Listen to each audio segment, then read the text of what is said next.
How y'all doing? We're back again. More Kingdom Hearts. Chain of Memories. 1 second.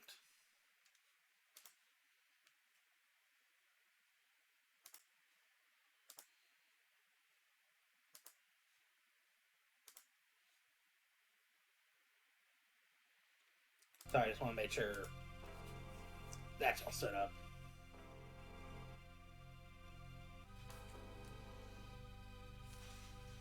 So yeah, so how's everyone's week been? It's been a few days, hasn't it? So we're going to be starting off the second section with Atlantica, or like I like to call it Farmica,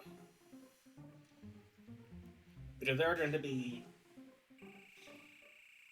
an absolute shit ton of new cards we can get, because this is like the second stage of the game. Because we got these new cards or whatever.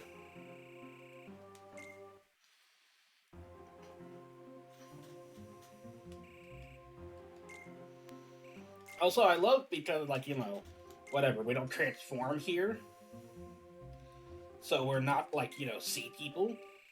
So Ariel, who wants nothing more than to live with humans, sees a human at the bottom of the sea, and she's like, "You never saw me, I was never here, don't fucking follow me."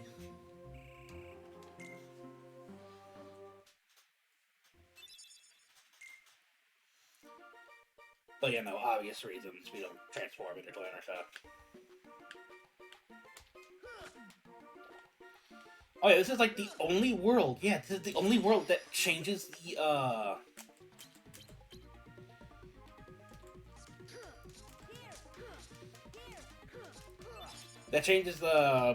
Heartless up. It's not just those two, or the Shadow and the Red Sang. Are these things immune to Blizzard? They are not. I asked that because ice and water are very generally considered the same element in RPGs.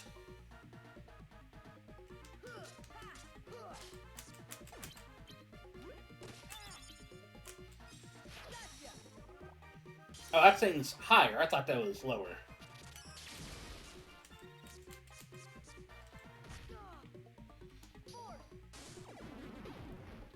Wow, okay, that did, like, nothing, didn't it?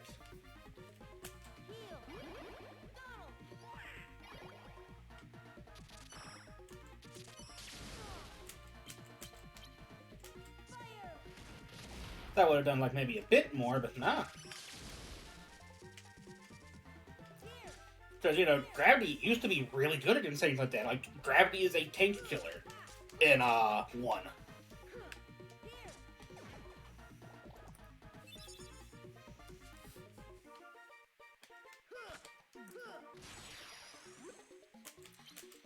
Oh, we got these assholes too now. That's right. They start showing up here.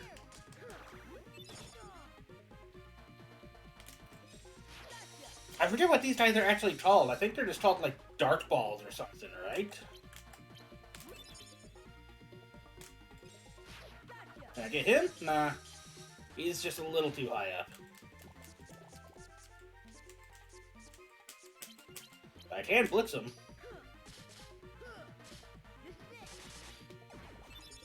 There we go. I need to also, set up... First things first, I gotta find a Moogle shop. I say gotta find, but, I just gotta actually, like... just clear all these guys out. Hey, do something. Thank you.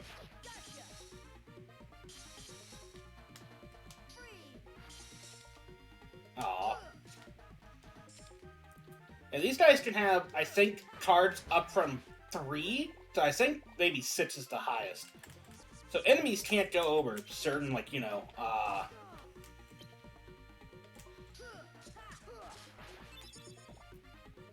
I didn't make my blitz.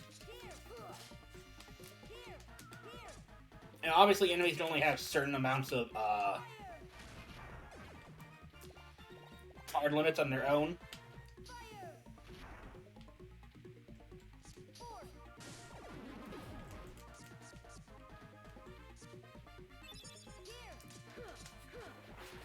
So that's another reason to like try to keep track. Ooh, Almighty Darkness. That's a good one. That spawns, I think specifically, a lot of like objects you can interact with.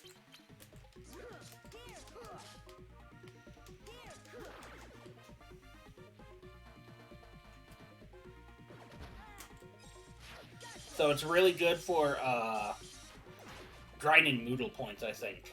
I could be wrong on that. Could be very wrong on that.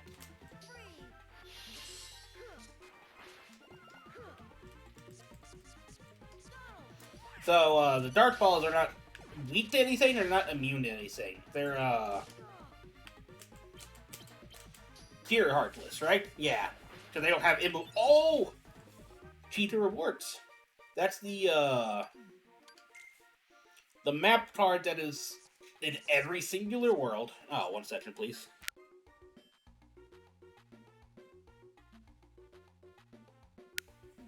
Sorry about that.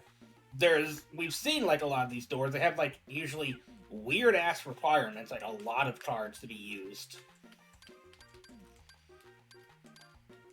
But they have a specific new card for you inside of a chest every time. There are no Heartless in them. It's like a CoM bounty room. But it always has a singular chest that gives you something new.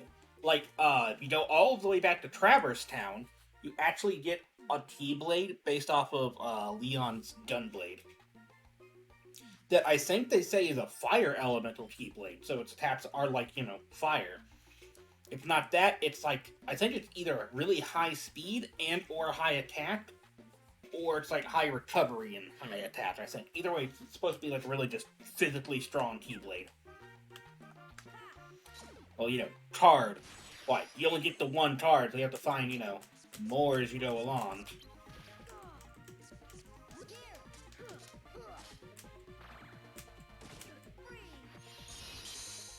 I think Blizzard is going to be better here, actually.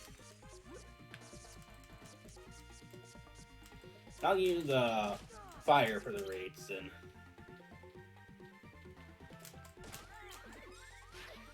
Oh, am I dying? I am, like, hardcore dying, actually.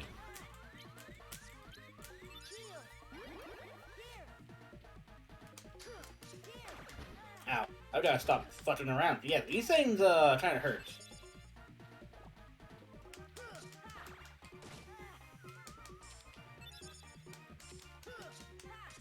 They're really problematic because this is when enemies start using things like sixes and stuff a lot. We'll do one on the site, sure. No, I don't like this. So 3 attack cards, total value 0 or 27. The reason it has to be either of those two, it has to be a guaranteed break against an enemy. And it says, break a card and render it unreloadable until the end of battle. This is for, like, bosses. This is for organization members, like, specifically. Or, other enemies who use, like, the same deck style you do. And it's not good, because unless you make your entire deck supposed to be, is it Zanzatuken? Or I thought it was Zenzatuken, Z-E-N. Because they're referencing, Odin's move. The Final Fantasy games.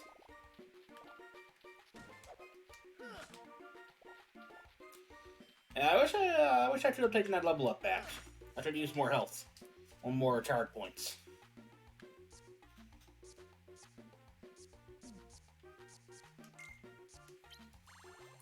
So now that we're in, like, the Tier 2 worlds, or whatever you want to call them, the second set, Moodles have kind of new items in their shop. So I want to do, actually... No, I don't want to say it's done, never mind. Something you knew with Moodle shops is, I think their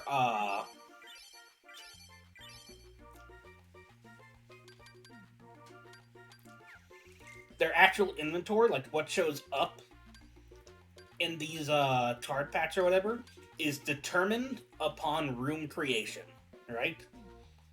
So that means that if you wanted to save scum it really badly, you could make one room a moment's reprieve, a save room, and then make the next room the Moodle shop. And then upon, doing that,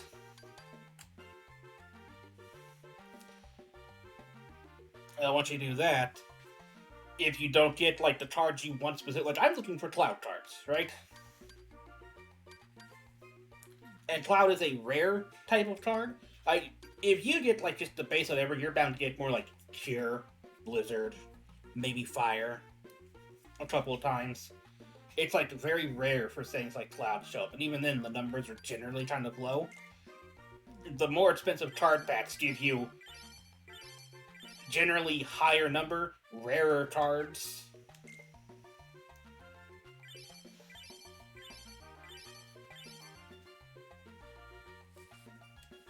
We could try out, like, the tier 3 Dumbo. Sure, why not? So if you're really desperate for magic, you can also go down here on this wild card pack. And this will give you, again, like, some item cards, some whatever. I think I might want to get one of those, so I'm going to need some items later on down the line anyway.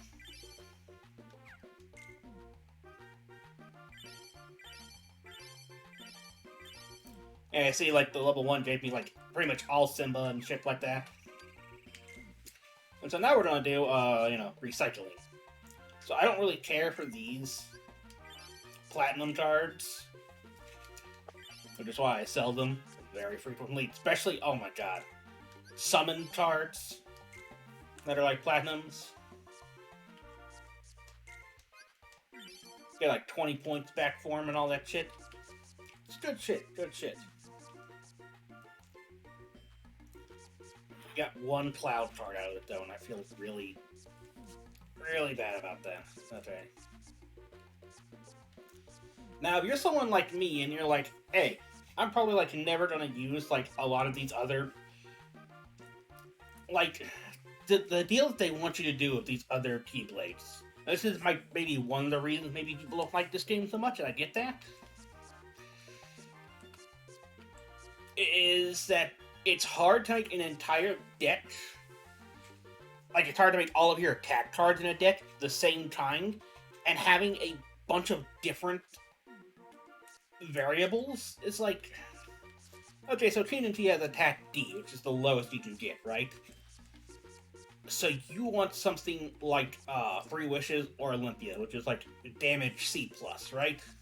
That's the highest we have so far.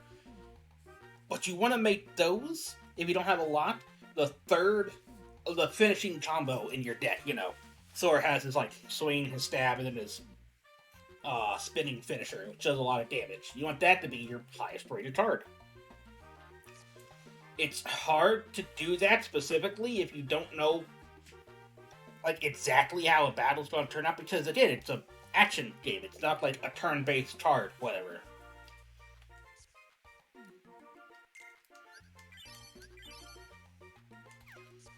So it's usually at this point that I actually start selling everything other than the 0 cards, or anything lower than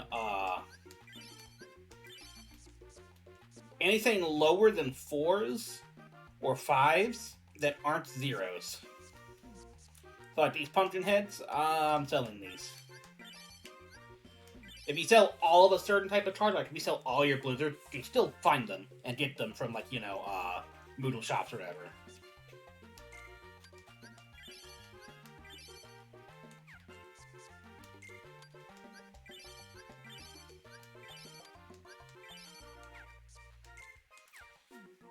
It's just, like, trust me, it's really fucking hard and annoying to, like, really try and mesh them up. And one of the only other reasons you use them is because of slights or whatever. Like, Blitz needs 3 cards of different types, which is why I have,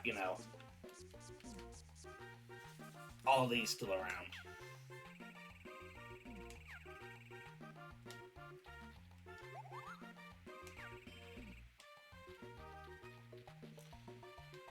So what I like to do in Atlantica, because we get a bunch of, new stuff up the bat, and this door here is just a 1, I like to use up, not most of my CoM bounties, but a couple of them. Because we get some new slights and some new cards just straight up, I think, from here. Shock Impact.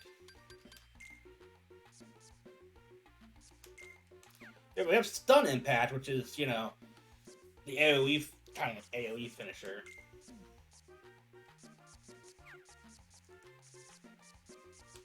Shock Impact. Simba's Roar sends enemies flying and triggers stop. Huh.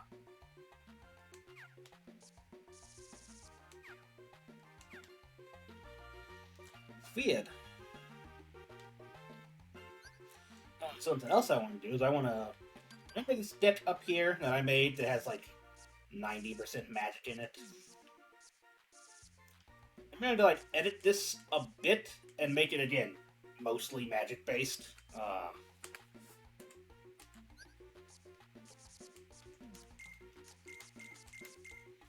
Taking that out. I'm going to be adding essentially all of my fire, all of my blizzards, and any thunder cards I get, as well as stop, I guess.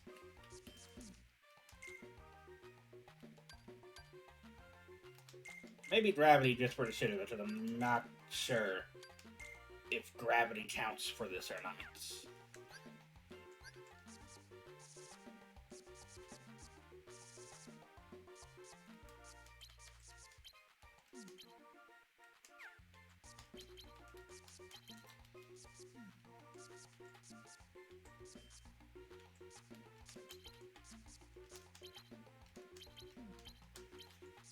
I'm very confused here. With the blizzards, with the blizzards, the fires, with the fires.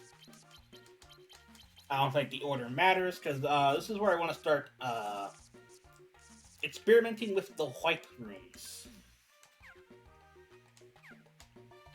as well. So we remember white mushrooms don't actually attack you, but they're very I actually need to equip the deck before I go in. That'd be bad if I didn't equip the deck. There we go.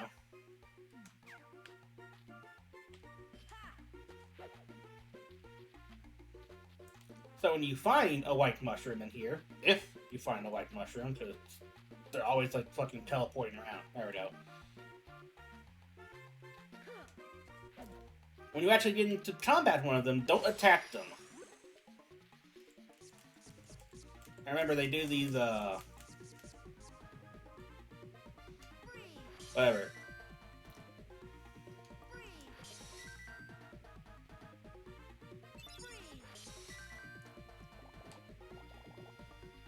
Oh, platinum. Neat. Damn it, they ended the fucking animation. This is actually pretty nice if they give me a bunch of platinums, because then I can, sell a bunch of these cards, you know what I mean? For profit. Okay, there it is.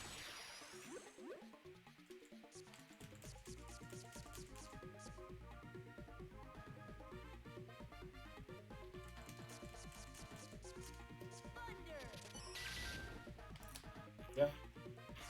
Thunder. We're taking all these attack cards off, actually.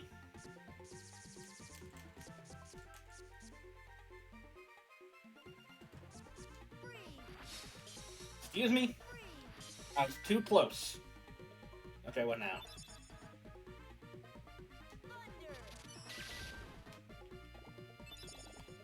Yeah, so I think they always give you like a platinum or something.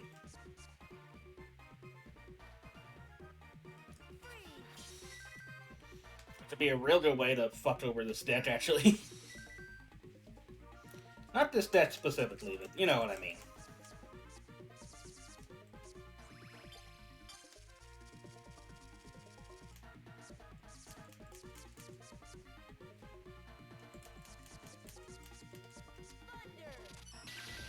So it doesn't seem like you need,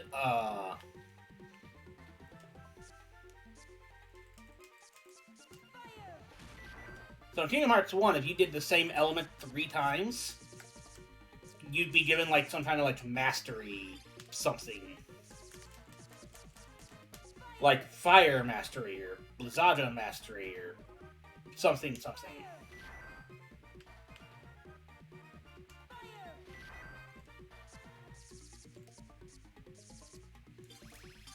Here, doing the same element 3 times doesn't seem to do anything.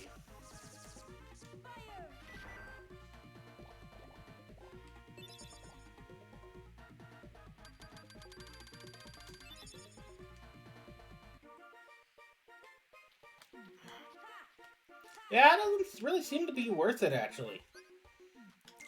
Like, you're guaranteed to get some platinums, I guess, and some health back. The fights, but they only give you, like, 50 experience.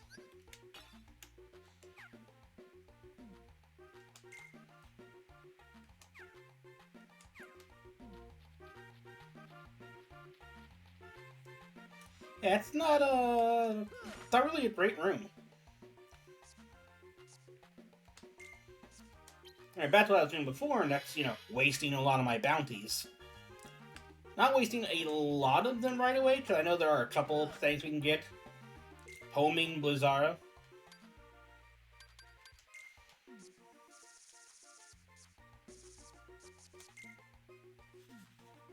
Blizzara spell that seeks out the target enemy. Arrow. I do not have Arrow yet. I'm pretty sure we get Arrow from a bounty card, though.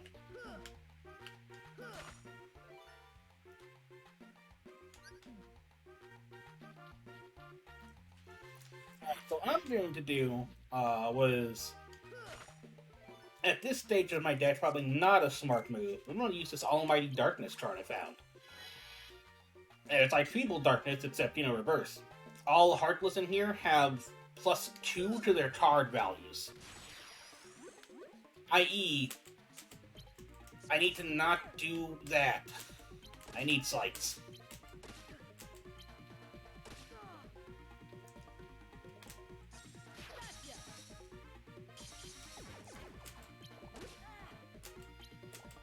I still don't know if it's this controller or the way, like, the emulator, like, maybe registers things that make this feel really just fucking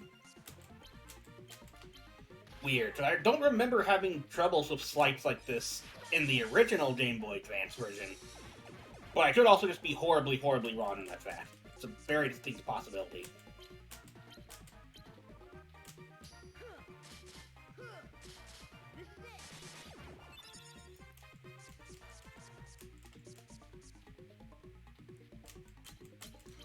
So yeah, and I'm gonna have to fight pretty much every singular battle here with slights.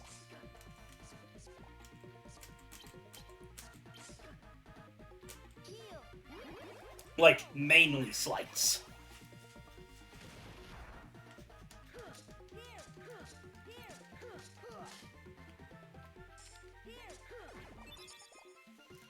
And I see here we got False Bounty. There are multiple... Excuse me, I did not want to hit you. I wanted to hit... I didn't want to hit you either, but I'll hit you. We get 2 new bounty type cards. False Bounty and,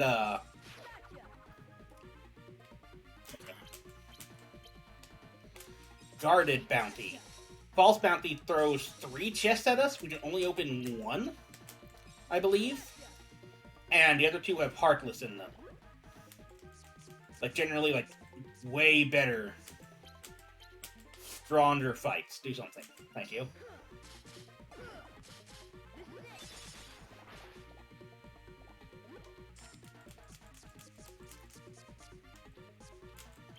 I'm gonna need fire raids, aren't I?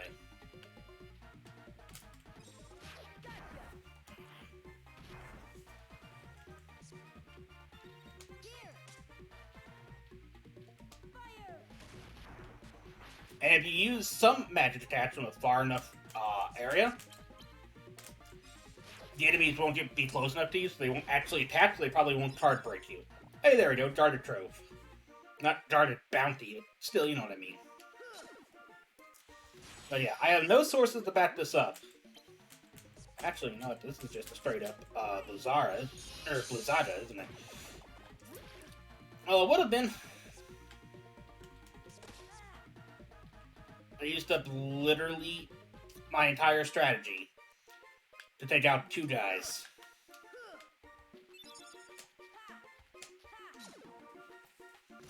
Huh, oh well.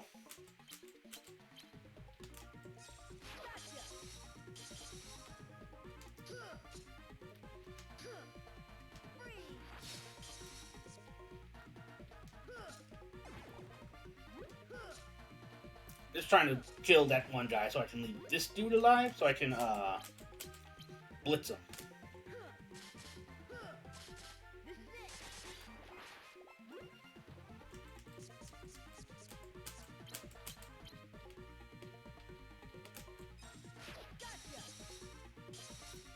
But yeah, no, I still really do like the card battling system in this game, even though I can try to see how it's a little bit out of date with some things. Like, yeah, I can try to see that now replaying it. Year after years of not playing it.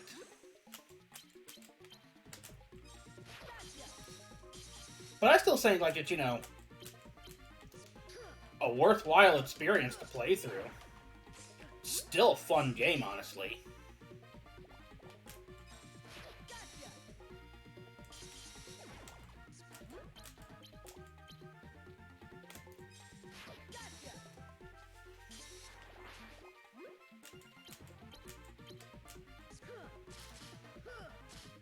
It's just that, yeah, I can see some of the flaws it has. But that's all they are, really, flaws. Like, no game's fucking perfect, you know?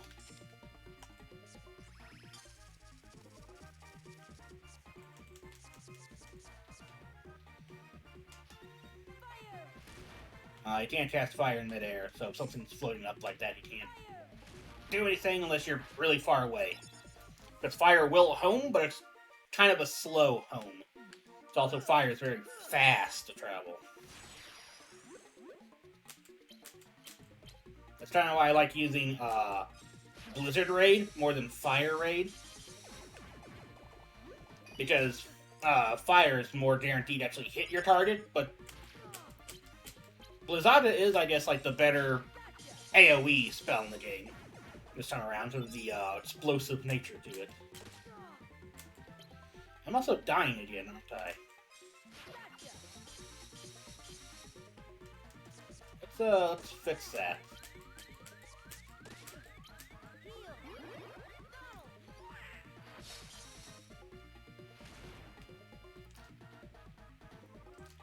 I want to say that Blizzard hit that thing,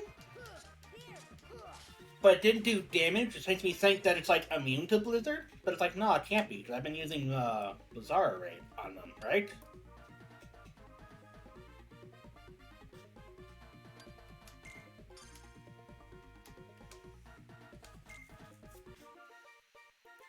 Now, I'd very much like to actually increase the CP of my deck, but as you can see, I'm dying something awful.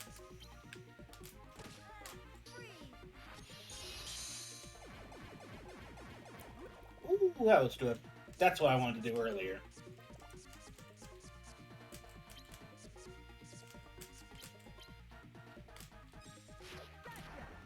So yeah, I need to increase my health. Just a wee bit. Oh, okay. 5, 5, 5. Get one or both of you trapped on that side. That'd be really good, actually.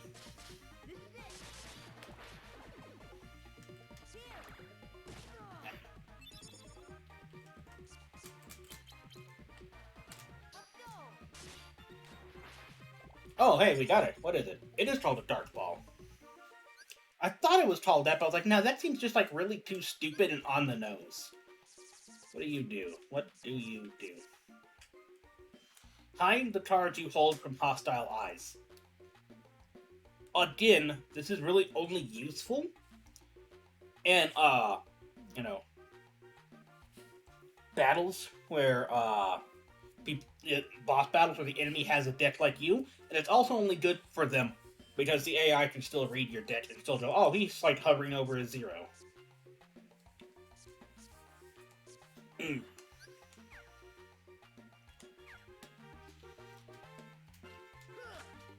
So, you know, that's very much a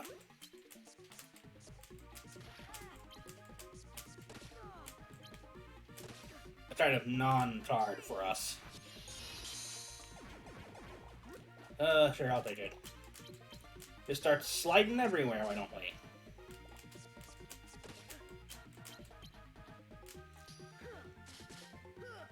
Really wanted to hit the dark ball with this, actually. Never mind, we got it.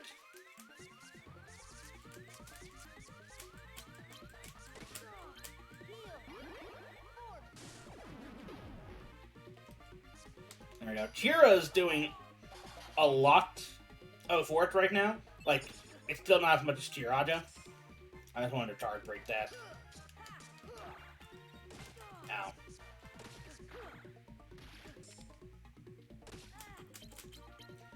Oh my god, I need to actually slide everything, because again, bad idea.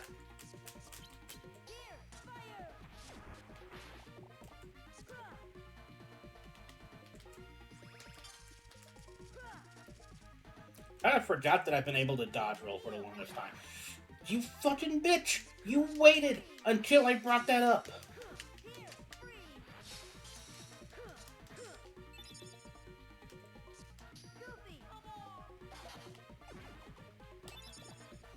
I really hope that was the last enemy. No. You're the actual last enemy. If you're the last one, I'm just gonna, like, loot while you're here. And by loot, I mean look for health.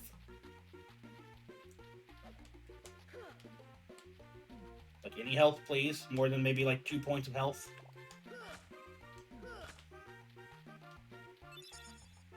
This game wants me killed. Something horrible.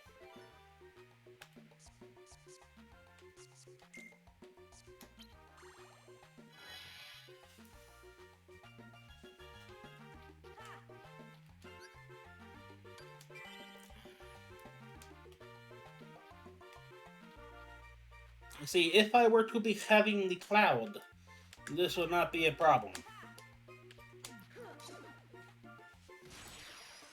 But,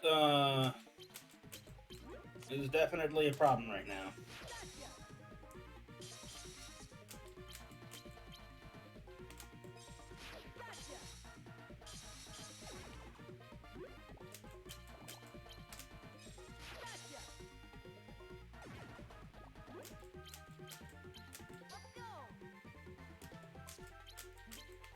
I thought I still had another, a raid up.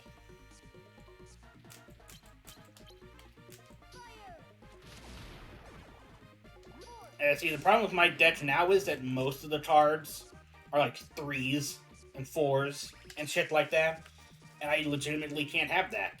All my good cards are up here at the top, which is like, you know, 5s, 8s. Shit like that.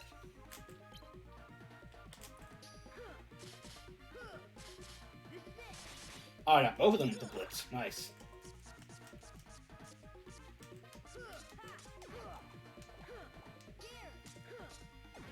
And it's not even because of, but this is Almighty Darkness. It's solely because of the fact that I don't have enough high cards for it. That's why I want to start Moodle stuffing, because we're going to be starting to fight a lot of hardwoods at once, which means that there's going to be a lot of, you know, attacks coming out at once, and we just need the higher cost cards in order to do it.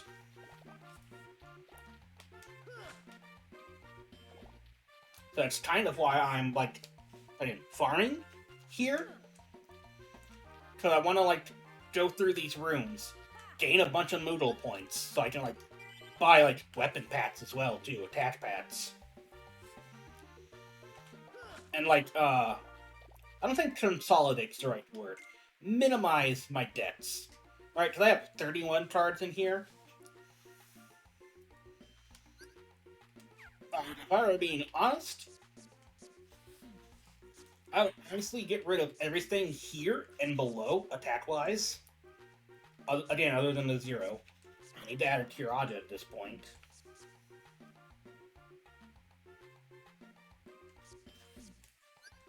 First of all, let's get rid of the gravity as well, I guess, but that's not helping us in the slightest.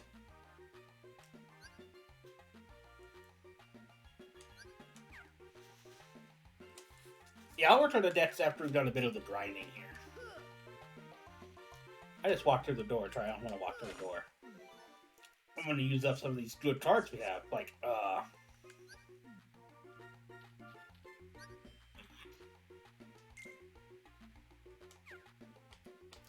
why is it 4 now? Because we changed it to, this to a save room. Oh, I see. So on its natural whatever, it was a 1. That makes sense, I guess, yeah. Guarded Trove. Very fun.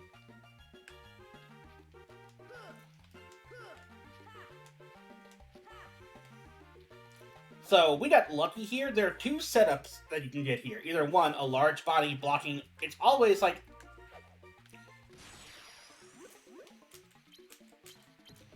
Never mind, I forgot exactly what it is. Like, I was about to say, like, you can never get up to wherever the treasure chest is until you kill the large body.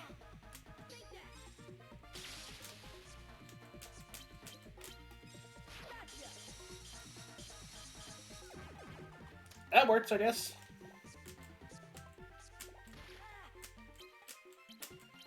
Unintentional synergy.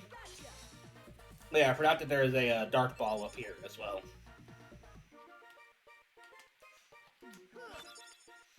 And normal enemies. I was about to say we get really good stuff out of Guarded Troves, but it was just a Thunder. Actually, you know, it's still a Thunder, I guess.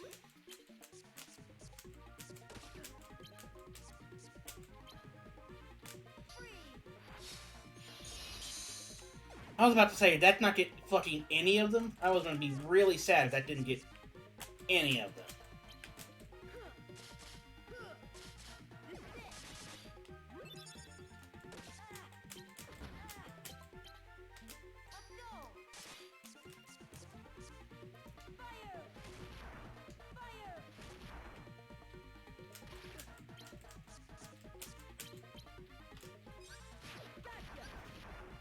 Don't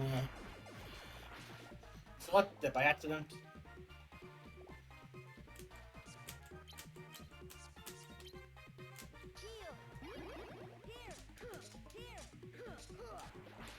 Go.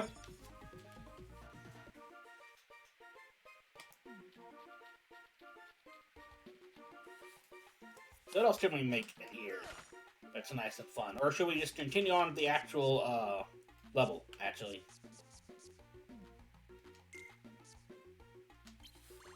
I'm gonna use my last CoM bounty then.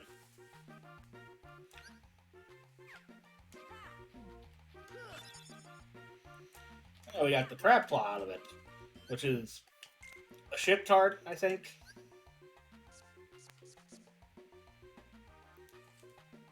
Okay, not ship. C+, which is actually the strongest we got here. That actually might be the best card we have so far. The star means that it's essentially like S.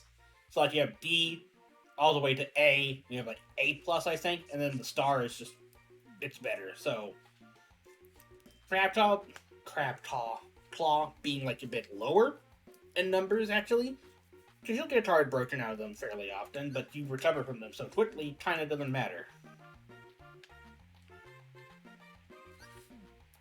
Okay, now where the fuck do I actually need to go?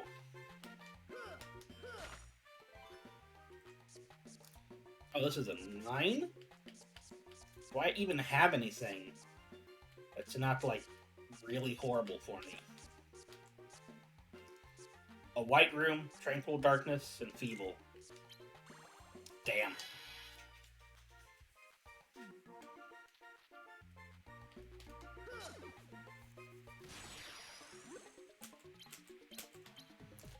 So yeah, you'll kind of see this room again, like... Thank you for being hit at least once on the way back.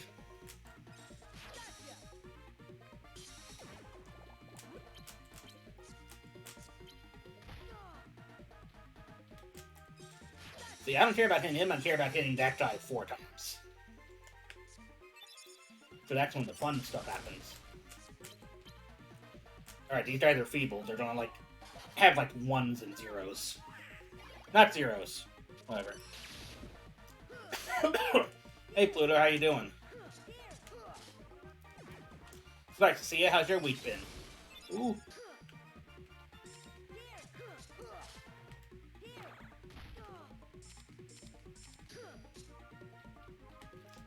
Please die. Maybe Atlantica wasn't the first area we were supposed to go to. Just, maybe a bit of a wild guess. But I had the feeling we were meant to go somewhere else first.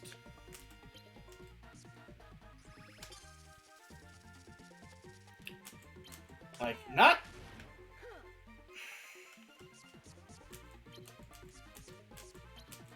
Not Neverland. Definitely not Neverland. Definitely not Hollow Bastion. That's for sure. Can I just please kill you fuckers? I'm already tired of Atlantica. Please. And we haven't even, like, actually begun to do anything here. Here, what's this gonna do for us?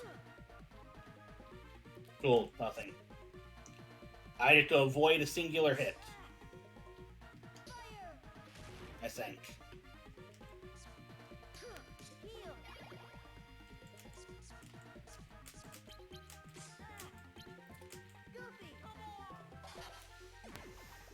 I even got, theirs. I don't even know what that does, but, it's there. Oh yeah, I see you're doing pretty good, Pluto. I'm still playing through this. I'm starting to see some of the actual, like, you know, flaws to this game. And maybe why it's not, like, you know, the greatest game in the world. But, I mean, it's still fun. And this is just the Sora playthrough, the first playthrough. Because remember, there's 2 playthroughs to this game. The second playthrough is still always fun. Always fun. It's just, oh my god, trying to get...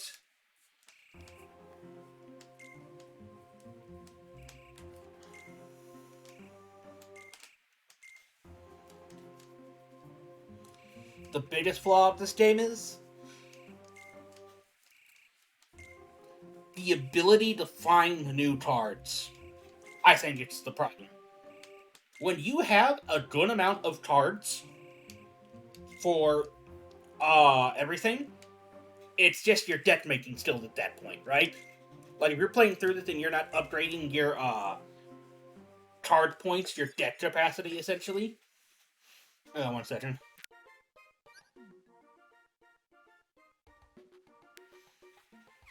Sorry about that. When you're not upgrading that, you know, you can still make a strong deck. It's just going to be, like, 9 or 10 cards total. Right? And again, that's not a problem, but again, you have to remember that's going to happen.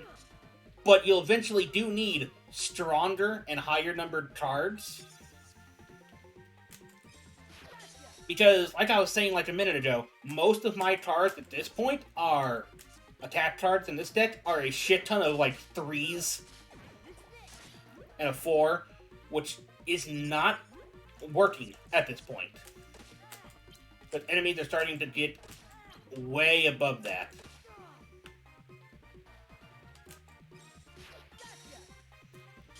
Enemies are starting to have natural, like, 6s, 7s, you know, 8s, shit like that.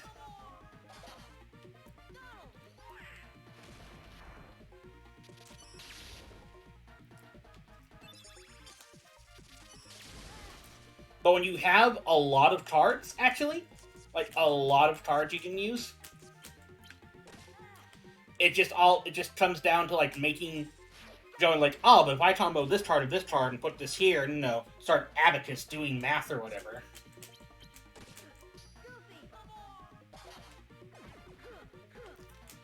Then it becomes really fun.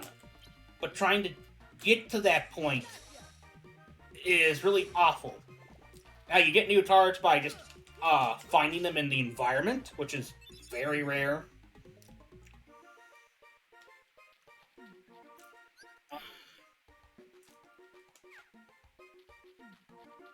Oh, that's why it's just like this. I didn't come out this way. The way I came in, I went out through a different door. Whoops. But yeah, the Water Heartless look really good. It's another 9 to reset this.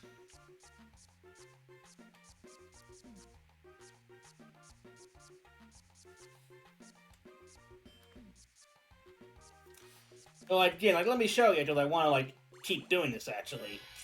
Moodle Shop is the only way to really find new cards, but you never find specifically what you want even. Oh, I actually needed that. Thank you very much. Yes, yes.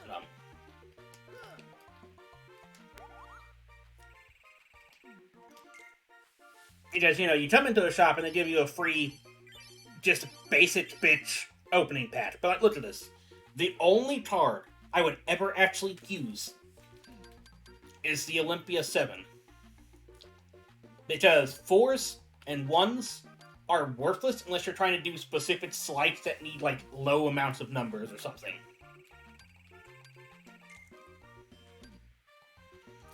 But as I stated before, in order for my key game-ending strategy to work, I need fucking cloud cards, which I only have 2.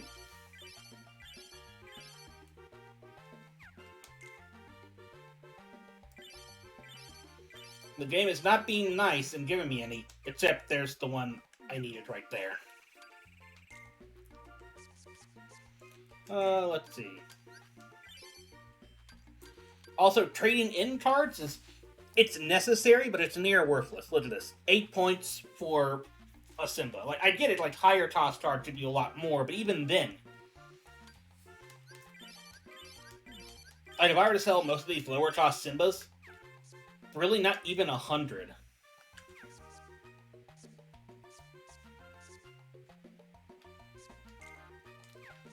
Even enemy cards, which are incredibly, incredibly rare, don't give you look, this guy, this is actually a really good card if you think about it. Excuse me. Decreases the value of all cards, including yours, by 1 for, I'm assuming, either a full reload or 2 reloads or whatever. That can be really useful because if you have 1s, they'll be reduced to 0s, which are very powerful cards. So if you have a bunch of really high cost cards where losing 1 point won't matter, and then a bunch of 1s, you still have your high cost cards for breaking enemy cards, which are now lower, and 0s for breaking their slides still. If they try to counter it. 6 points. Which is less than this Fire 2. That's a platinum.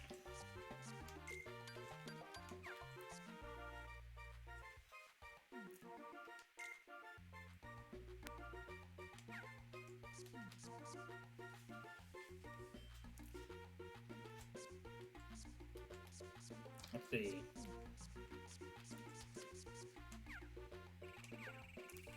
I need to remove some things with my deck. I have to remove that and that. Not that, so I still need that. So, yeah, now at this point, I'm just going to remove all of that except for that 0.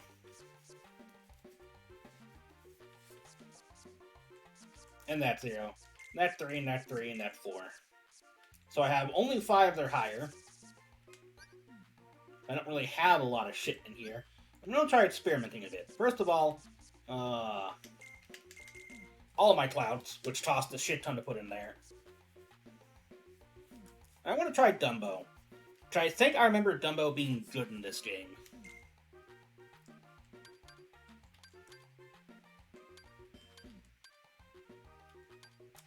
So 2, a 3, and then a 5 will get me at least a 10, so it can't be broken.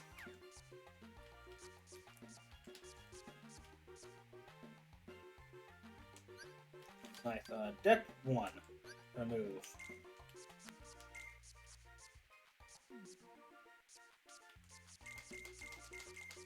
You can't sell cards if they're being used in a separate part of your deck as well. So I made this deck as kind of a white mushroom type farm, and white mushrooms are actually bad in this game. I thought they were going to be a lot better, but no, they only give you like 50 experience, which is shit. Like, how much more experience do I need to my next level? 1, 10, 100, about 2,000? Yeah, shit.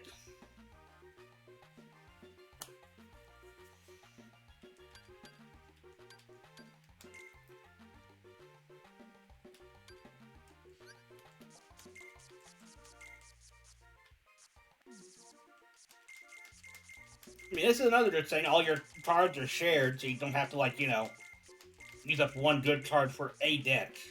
Or something like that.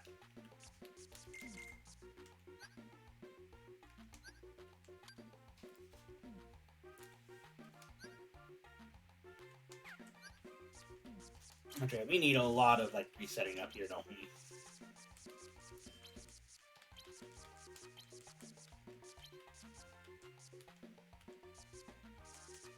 Alright, I said I was going to add another, do that. Also, look how much tiers cost to put in. Like, holy shit. Like, it's an absolute necessity to have, like, at least 3 tiers in your deck. Probably 4 or 5 if you're going to be spamming Curaga. But they cost a lot of points you put in there. That's a lot of points.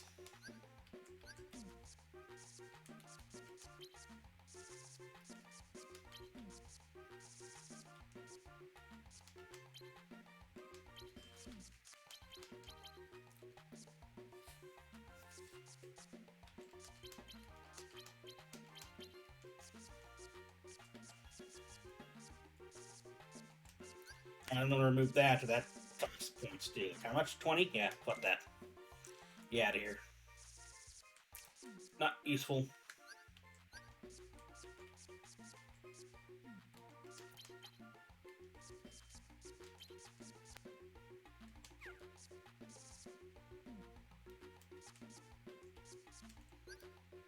Let's add 8 here, yes.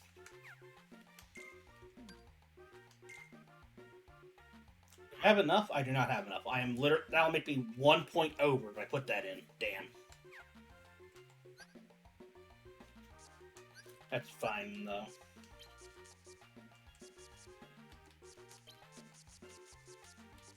Do I have my slide set up? Let's see, my 3 Blizzard Raids. That's good. Let's try putting Dumbo right after that. And if Dumbo doesn't work out, I'll just,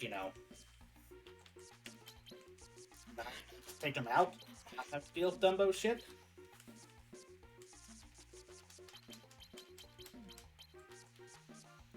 But then, then I need to show you the power of Cloud.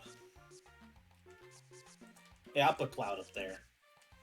Also, having a 7 Cloud is good, because you want to make Cloud, normally, a lot of slights you don't care about, if they have, like, really high, if they have, like, high toss or whatever, so they normally end pretty quickly. But because, like, Cloud, especially Omnislash, with a really long animation, you want to make sure that it's above 10, at least, or 9, so that enemy cards can't, like, break it or counter it or whatever.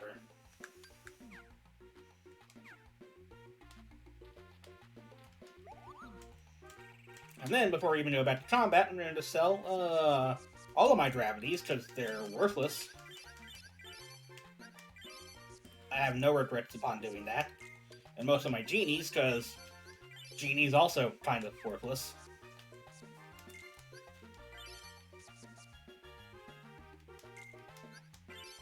And at this point, I just like selling platinums just because they're worth a lot of the card points.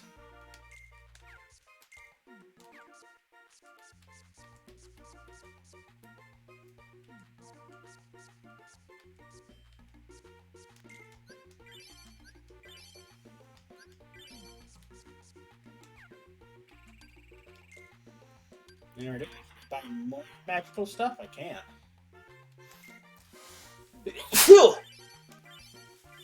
Oh, excuse me. Oh, I got like an extra thunder, so I guess that's worth it. But yeah, see, like, they're like card packs, which I get it. Like, that's how most collectible trading games work, yeah? Like Magic the Gathering, Hearthstone, shit like that. Card packs, right? You might get something really good, you might get a bunch of, like, normal crap or whatever. The problem is that with this being a single-player game, and it not being, like, a turn-based whatever, making your stuff from like, if there was a third option, like, if I were to remake this game, as it is, like, it's still a 2D game or whatever, one of the only things that would really change is make the shop have a dedicated, like, oh, here are specials on sale, and it has, like, 3 specific cards from each type. So it has, like, 3 attack cards, 3 magic cards, and 3 whatever. And those are, like, you know, on sale special cards. So they still cost a lot, like 70 Moodle points to buy or something like that, especially based on their number. But you can change their numbers. Like, oh, you see Cloud on the special, and you can buy them as many times as you want. So you can buy, if you grind up for enough Moodle points, just buy like a shit ton of 9 Clouds. But it's very, very hard to do that in this game.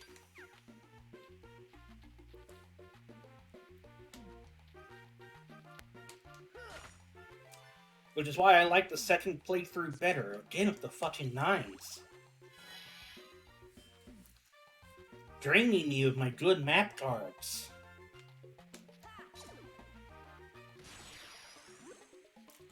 Alright, so let's see how Dumbo works first, shall we?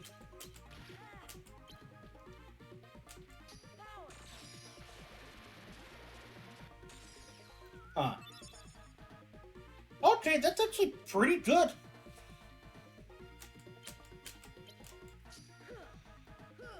I thought I would have been able to, like, control Dumbo, but no, that works too. I don't know, a bunch of these little guys and I'm low on health? Whatever shall I do? Omnislash. Dead. Dead. That guy spawned in. And Cloud wanted to target him while he was spawning in.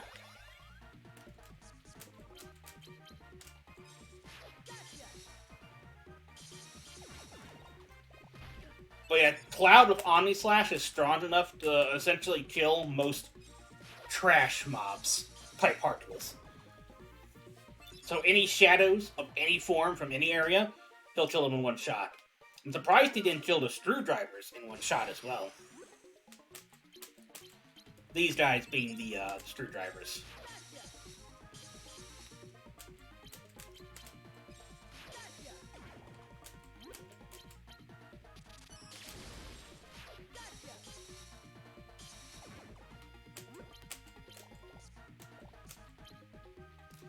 So is Dumbo kind of like Simba, where, yeah, as long as they're on like the opposite side of the screen, they'll take hits. Cloud, good buddy, you want to finish these guys off? Get fucked. Get fucked. Get fucked.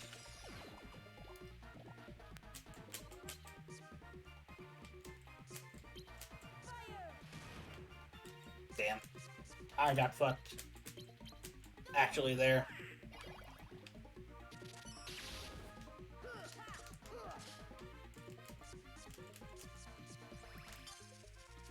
So I arranged this deck like this that when I use all of my blizzards for whatever, when I reload, I'll have my highest cost cards up at the top.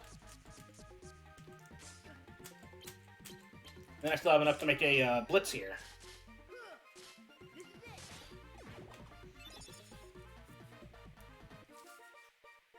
But yeah, like, Cloud is just really, really fucking strong. And getting a shit ton of Clouds is, I think, the easiest way to beat this game.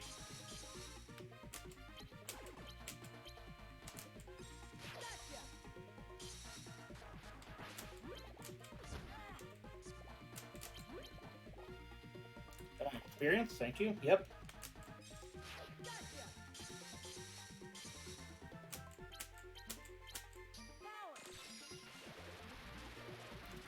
I didn't hit that guy because he was just off screen. So it's not like Simba, where it hits them even if they're, like, not on screen.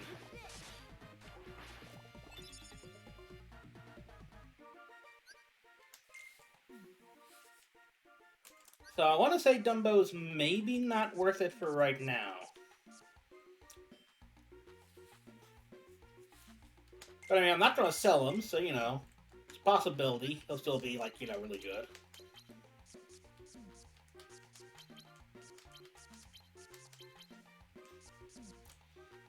Although I want these fires, actually.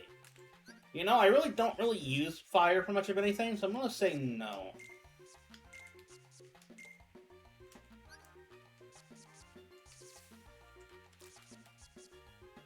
Now, another way you can make Cloud even more of a fucking beast is if you have, Meta Ethers, High Ethers, I think.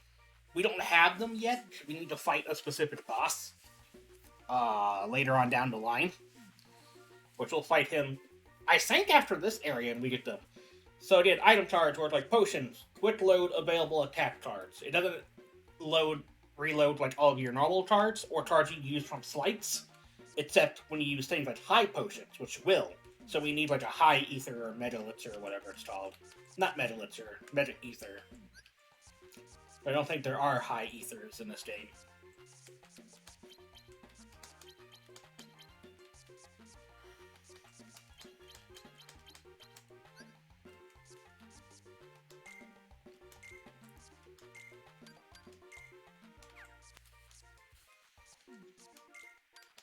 And now I'm just trying to strengthen my deck by adding like any amount of cards that are higher than 5. 6s, 7s, 8s. It all works out.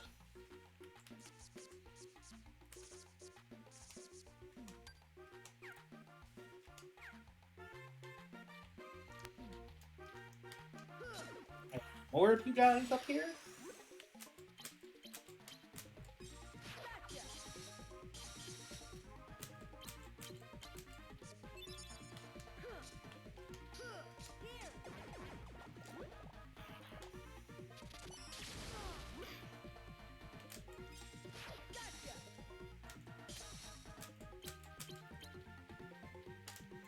Like, I really do like the slight system. Honestly, this is like one of the best kind of like ways to combo cards and put them up in your deck. It's such a weird system, but it works. So instead of making specific cards or like whatever, I don't know how to explain it. But I like how it's just a really good way of making base cards stronger than they are. That's what this game is generally. Making base cards a fuck ton stronger. So I'll go and say it, even Cloud on his own, like if you play just a normal Cloud card on its own, Cloud's kind of shit. Just the tiniest bit shit. Alright, this is the last guy? I'll show off what I mean. No, this is not the last guy.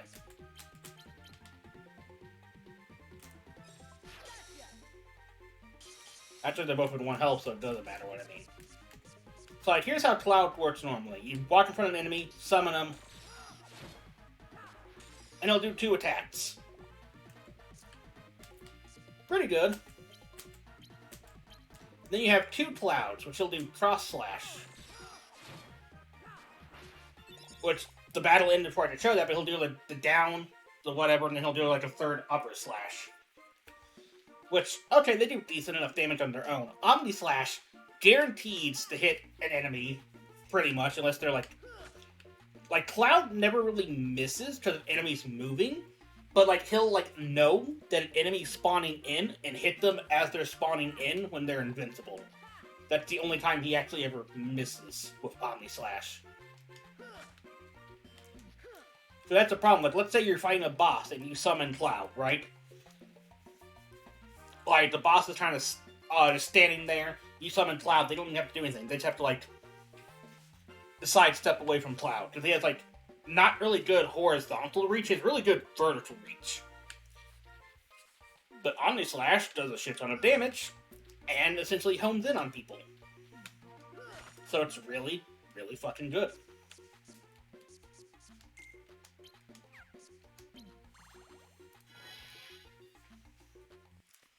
But it's just getting any amount of these cards, actually, is just really fucking hard.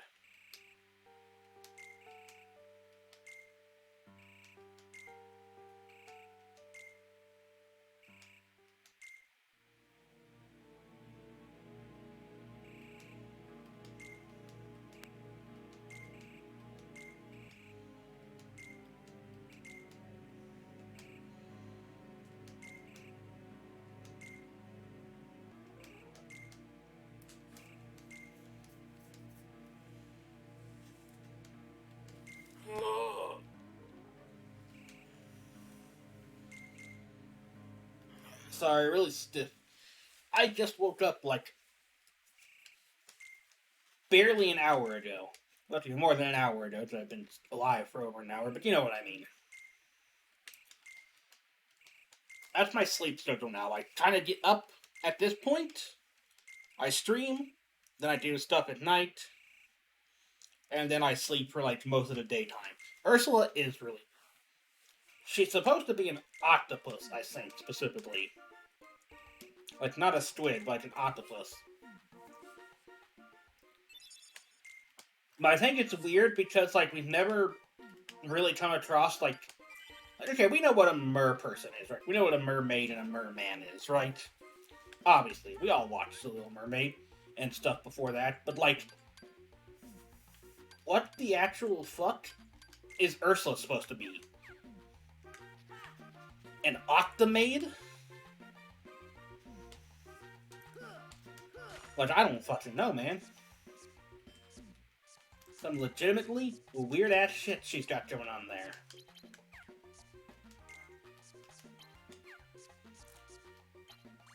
So I'm going to regret using this here, but let's see what the treasure for Atlanta is. Wait. There's a slight. Okay. Inflict damage on all drowned enemies, which immediately makes it near useless, because a lot of enemies later on are going to be floating. All the enemies in this world float, actually. Legitimately, every enemy that shows up in Atlanta floats. Not a single one touches the ground, because they're all swimming. Gravity, which has sold all of mine, Simba, and any magic card.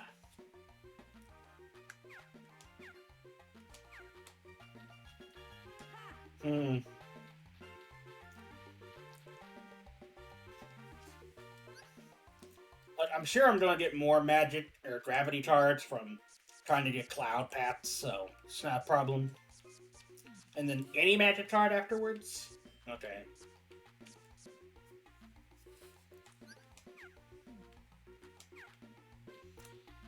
But yeah, I kind of like this sleep schedule. I am very much kind of like a night person, more or less.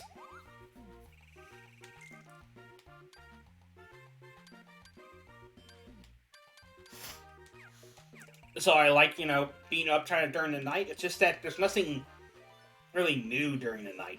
Like, something I liked about the daytime is that, like, you play a game for a couple hours and like, oh, let's check YouTube or something. Like, oh yeah, there's, new videos or whatever. When you wake up at like 6 at night, nobody ever uploads anything at 3 a.m. You know what I mean?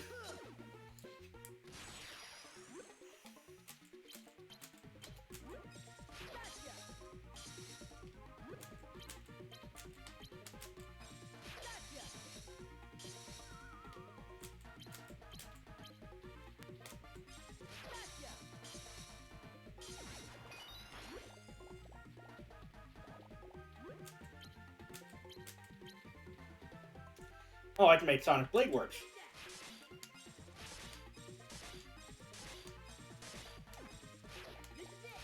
Sonic Blade's a good site. It's kind of like Blitz where you need 3 specific different ones.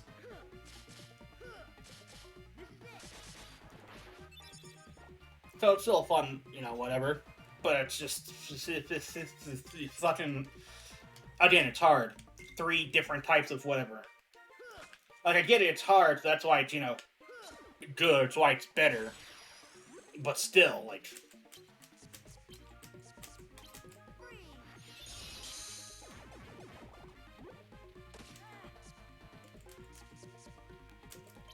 Seven, and then 6 to make Sonic Blade? Yeah. You can actually move yourself up and down while this is working. So you're not going after just the enemy you target, but as you saw, it's a ground-based thing. So those guys were hovering above the air and not fucking coming down, so I just missed all of them.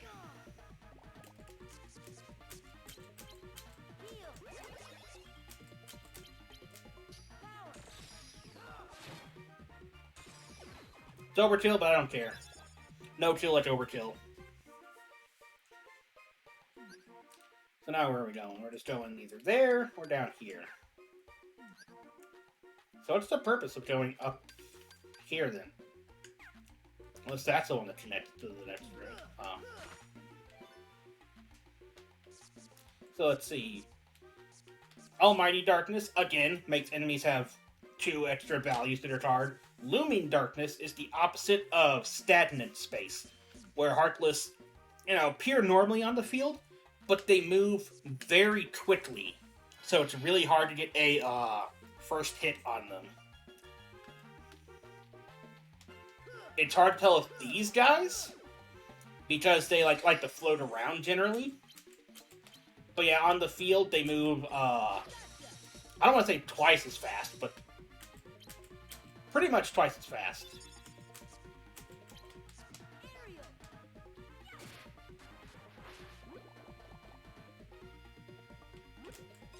There we go, waiting for the second one to spawn up. So they never spawn in just singulars. They always spawn in pairs.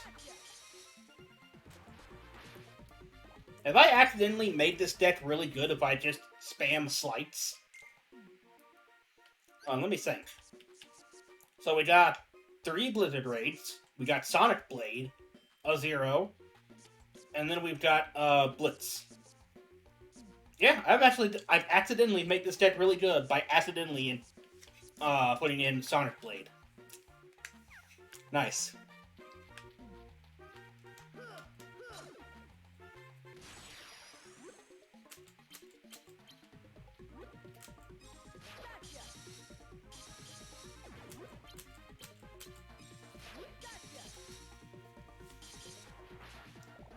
I kind of also don't like how you have to chase experience.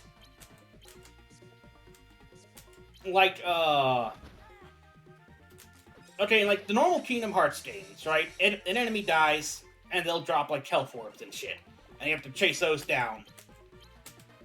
During, like, the actual middle of a fight or something. Like, I get that. That makes, kind of like sense. But kind of having to chase down your experience seems kind of weird to me.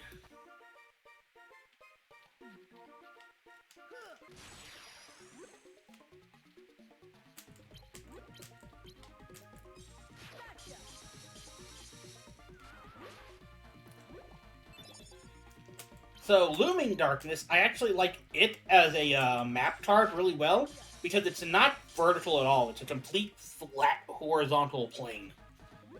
And that means that there's a lot more room for hits to spawn, so you can get, cards or points more easily.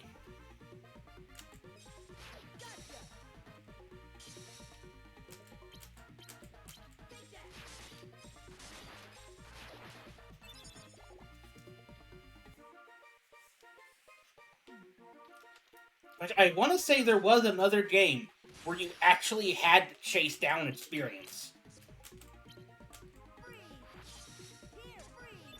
I didn't want to do this like this. I didn't want to mess up my slights like that so badly, but I did.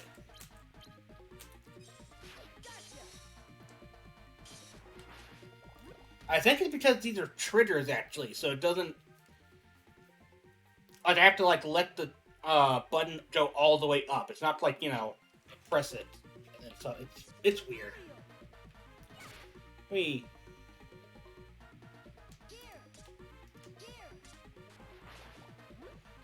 Like, it's really not a problem for the most part, but if you're using someone like, Cloud, and the first swipe kills an enemy, and the second 2 still take their maximum time, the experience doesn't last all that long.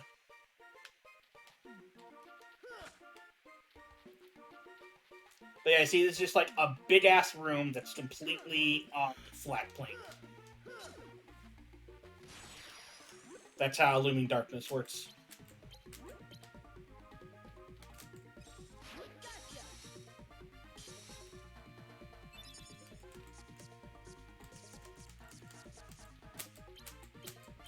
And can I say fuck this actually and just cloud these fuckers? Thank you. Thank you. And thank you. Oh yeah, there are more of them, that's why. Still.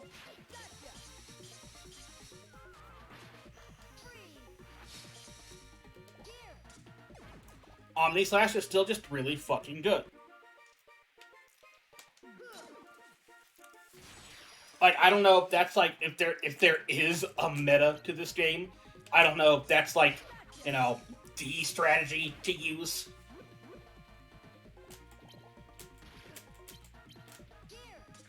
I did that completely in the wrong way. Whoops.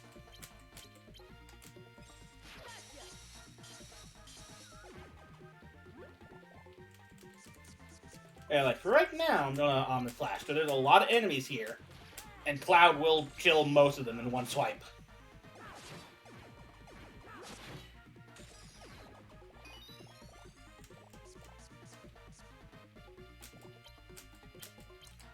So yeah, now I'm all that's left with this big guy, who is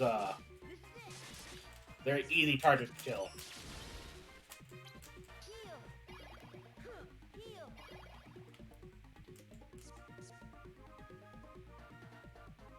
The Mets? Oh, you mean like meta?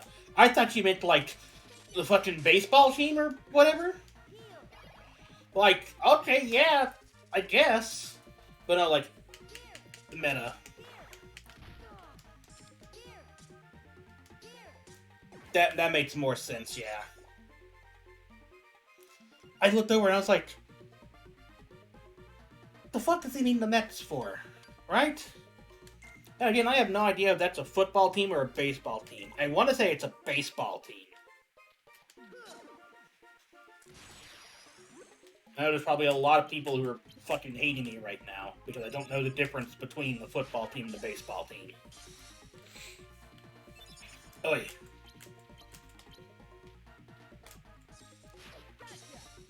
I hate it. It's been so fucking cold here the last few days. Like, honestly, legitimately, it's been so fucking cold.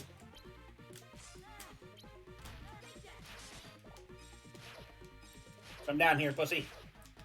Come down here. Bitch. Fine, I'll come up there to you then. That's the good thing about Blitz. It doesn't matter how vertically high the enemies are, Blitz will almost always jump above them.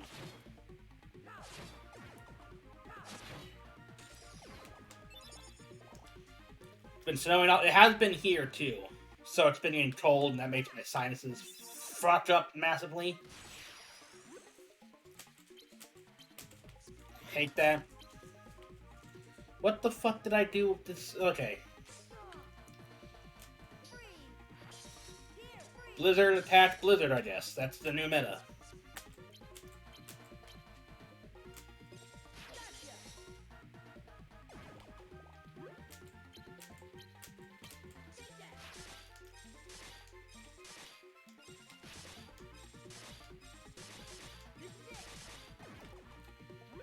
So yeah, Sonic Blade, pretty good. Hold on.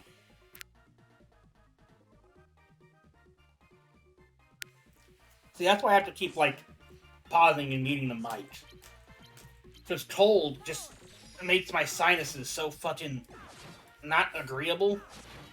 Like, I've gotten better over the years, for sure. Oh, another rewards. Nice.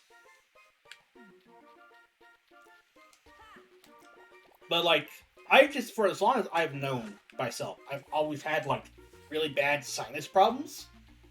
And it used to be, oh my god, it used to be horrible. It used to be to the point where literally all of the sinus and mucus in my body would build up into one nostril, so that I legitimately could not breathe out of it. If I held the other nostril down and tried to breathe in or out, I would die from suffocation, right? But then, like fucking birds or whatever, it would all migrate back up the tubes and go onto the other side. And the problem with that is that when it was all like congested in one area, it would make that nostril extremely fucking warm on the inside. And because it only happens when it's cold, anytime I would breathe in, it would be like a rush of cold air hitting my nostrils, making it hurt to fucking breathe. So I have to breathe with my mouth.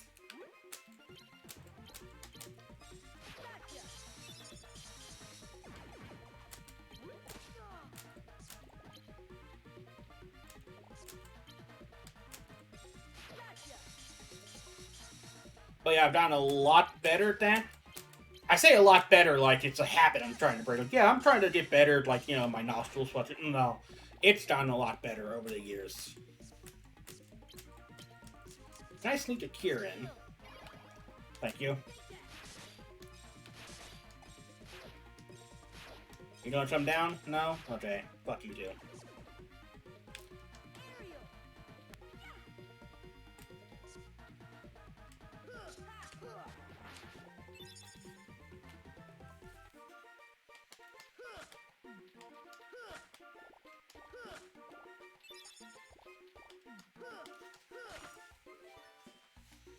See, a 2. Let us do false bounty. So I don't think there are any enemies in this room. Never mind, there are enemies in this room.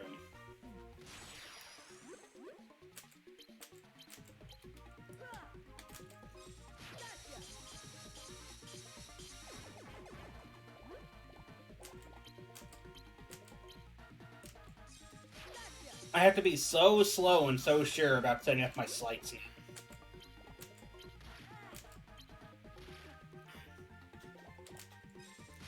Stop healing yourself. Only I am allowed to heal, right? That's how RPGs work. Monsters can't heal themselves, only protagonists.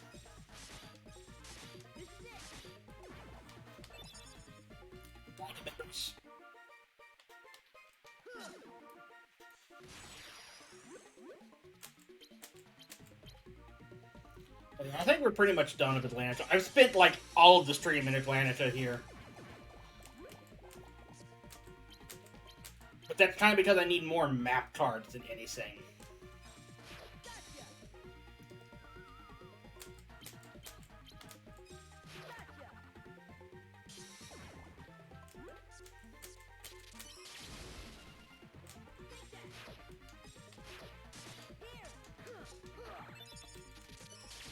Okay, you get clouded then. I gave you a fair chance. You get a cloud. You get a cloud. Everyone gets a cloud. Bop. So this guy was near full health when Cloud hit him once, and he's already at, like, at critical health condition. That's just how powerful one hit of Omni Slash is. Now imagine that on a boss. Yeah, Cloud is legitimately, I think, broken in this game.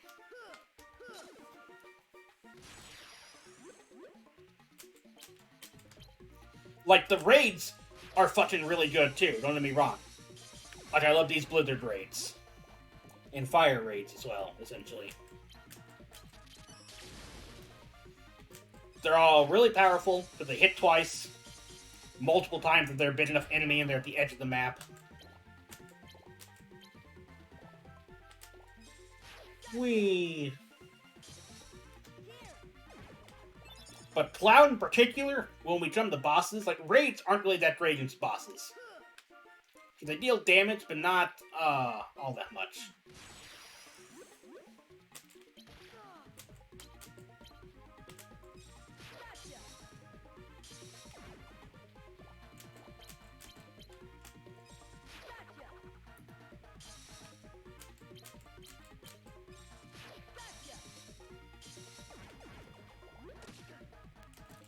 If this was such a Cloud situation.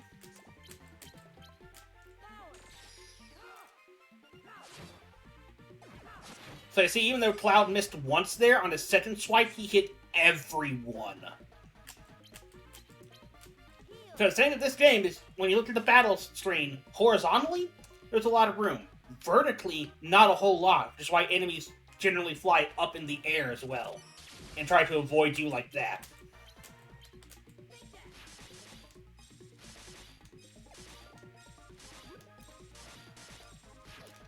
But Cloud doesn't care about the height, generally. Like enemies will never out-height an Omni Slash. You know what I mean? So Cloud just genuinely if enemies are grouped up horizontally, or vertically, I mean, then Cloud will usually hit all of them if there's a group of enemies. Or just like multiple targets.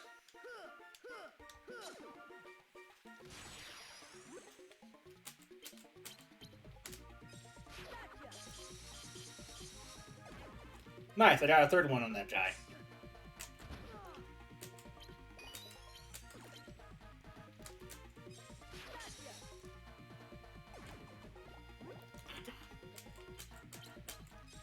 Get him! Got him.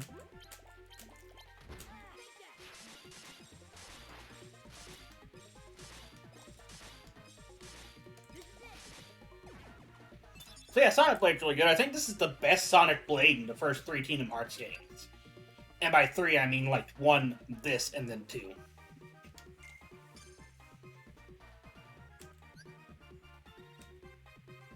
Tornado, which is like the opposite of Quake, I guess. Still don't have Arrow. Still don't know what gives me Arrow, actually, as well. So, this is the gimmick of Trick Room. We're going to save state here, just trying to show it and show it off. 2 of these chests are heartless. And a third one is a treasure. So we got the treasure on our first try, actually. Nice. But then if we open up any of the other chests, it's just random heartless battles. And if you open up a chest that has a heartless in it, I think it opens up all of the chests on the map, the other 2 chests, so you don't actually get to fight other heartless if you want to, if that's your whole deal.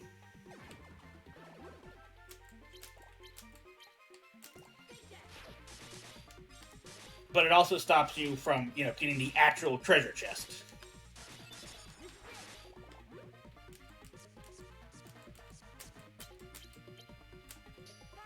Cloud, we can do the honors. Dead, dead. I love Cloud so much. No, that one's still open? Okay. Well, what's it on then? This is the boss door, so let me think.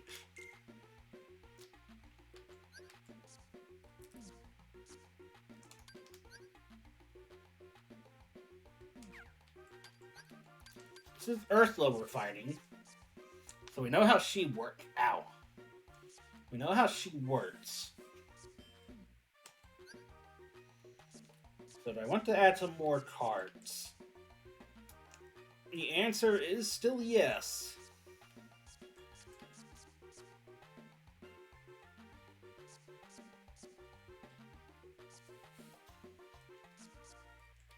But I don't know really what else I have to add. I put in a high potion, the 8th one, so that when I use a bunch of my physical cards for slights, I can get those back to either use slights again or just, whatever. And it feels bad using magic, but I will add a couple of zeros, because there are... I don't have enough for that 0. Okay. I don't have enough for any of the zeros, actually. Okay. Oh, we're going to have 2 zeros.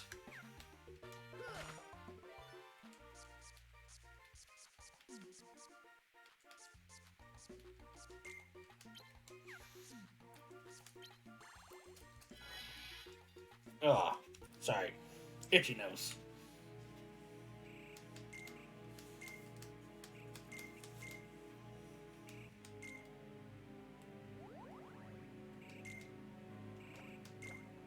I knew something was fishy. Ah.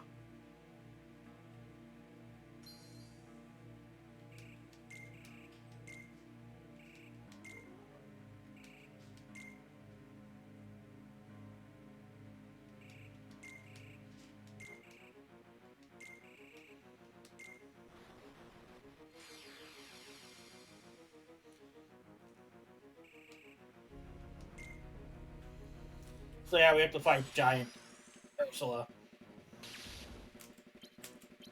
Now, raids are actually really good here, because in order to actually attack Ursula normally, she has those 4 tentacles in front of her. And then when we do that, her actual, like, face, which we have to hit, will, be lowered. Did I say 4 tentacles? I meant 2. Okay. Now we can actually attack Ursula, but she's, like, way up there.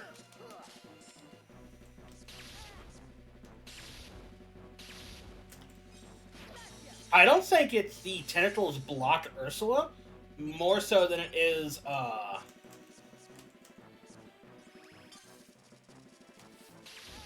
it's harder to actually, like, get... Okay, no, they do block her, so you do need both of them down.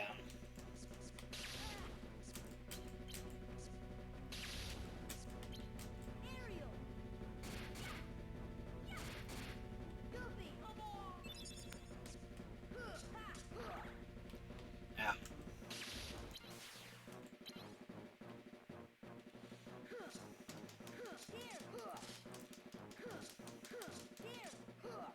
So when you use the Mickey card, which you get from breaking Ursula's cards, I think at this point, is how you get it. Oh, okay. No, that's not the move. Can you cut off, please? Thank you.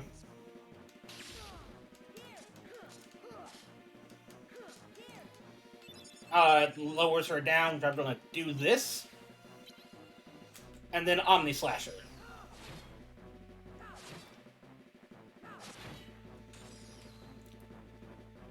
And that didn't do a whole lot of damage, but it dealt, definitely more than enough to, like, make it worth it to put it in here.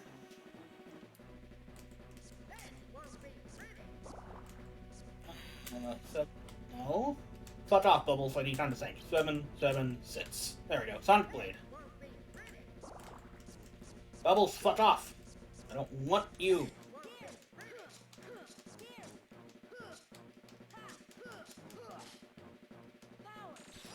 Well, I don't know where I was at. So excuse me. Ursula? So, how have you guys been? I think it's been pretty good. Oh, now she's back. Okay.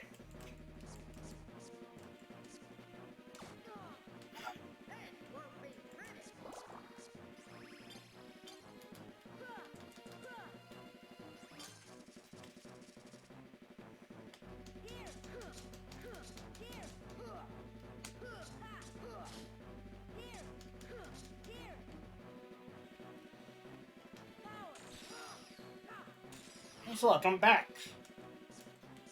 Baby, come back. You can blame it all on me. Okay, there you are. Thank you. You know, I was going to Sonic Blader when I had the Mickey thing, but that's not showing up, so I'm just going to smack her stupid face in.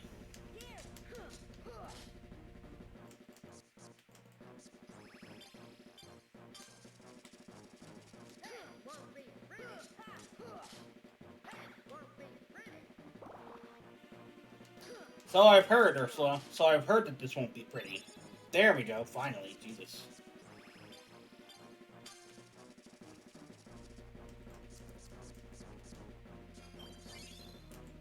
So let's put that. Let's load our 7, 7, 6.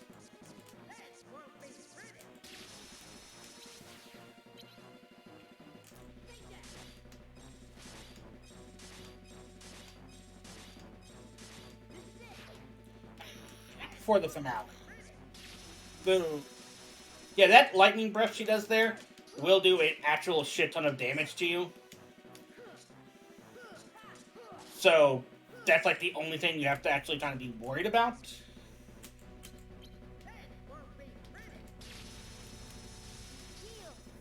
Well, it's pretty easy to dodge.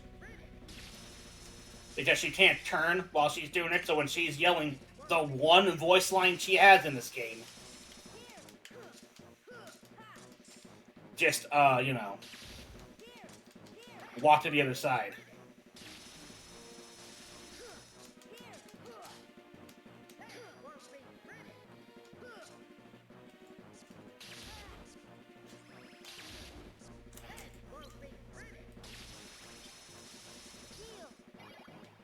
That's why you always want to have a high-cost card available.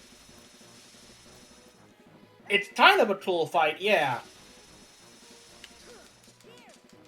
But it becomes a lot more annoying when you realize that now she only, like, stays up and active for, like, half a second.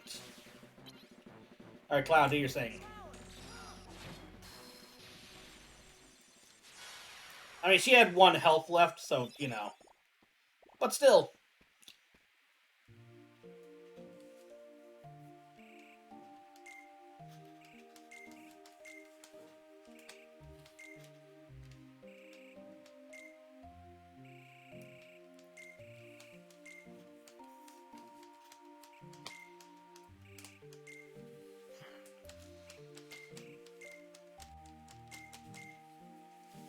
You know, the fight that's coming up is the fight I think it is. I'm going to have to very much switch up my style. Because I forget in what order the next fights show up. Like, how many in between worlds and whatnot.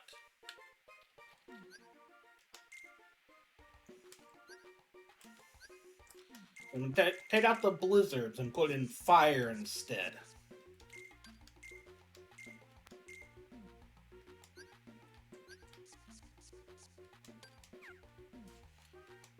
So this next boss, if it is the boss I'm thinking of, is actually absorbs blizzard stuff, but it's weak to fire. So I want just to not actually heal the boss, you know what I mean?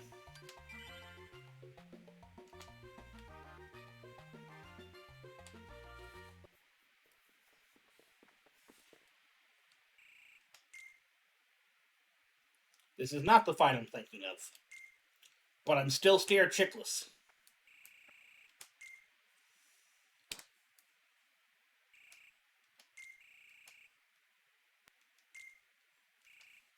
Yeah, Riku. Remember him? He was a bitch in the first game. And remember how I said he got most of his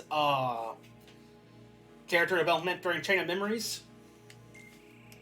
Yeah, not right now, though.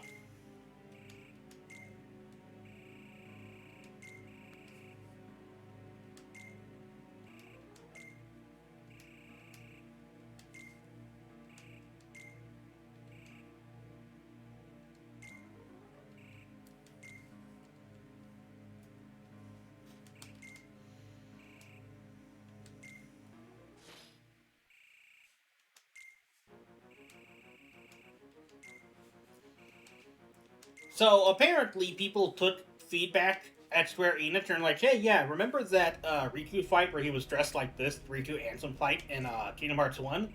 Yeah, what if we made you fight that guy 15 times in this game?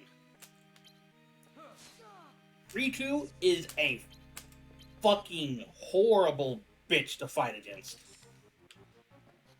He has a couple of moves.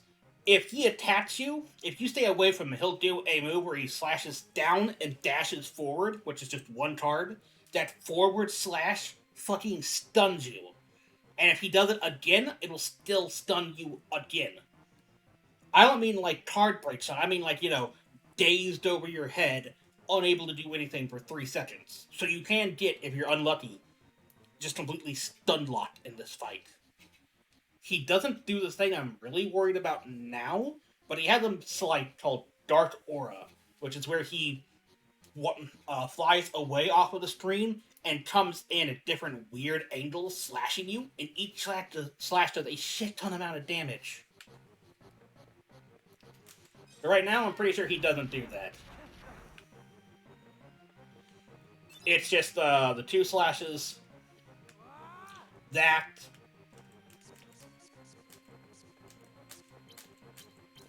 and like the circular thing. I'm not even sure he has slights in this fight.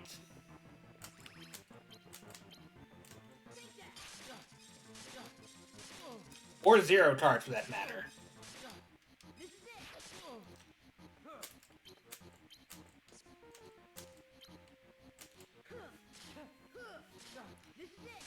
So yeah, this fight, not that much of a problem. We'll fight him multiple times throughout the game.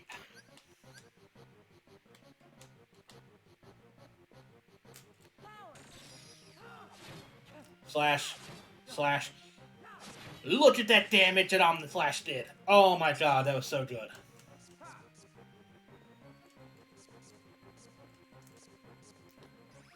And I remember, this is what he does. That card he uses makes all of his cards 9s. Or like +2s, I think. For like a full reload. Or 2 reloads, actually.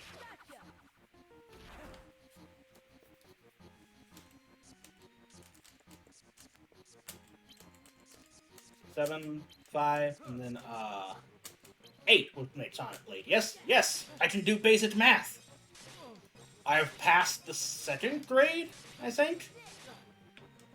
You know.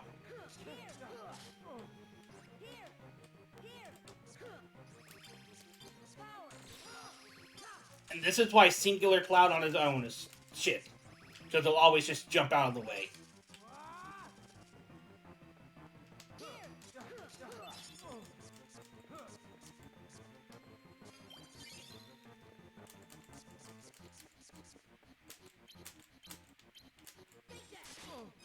So yeah, this is kind of like just a prelude fight.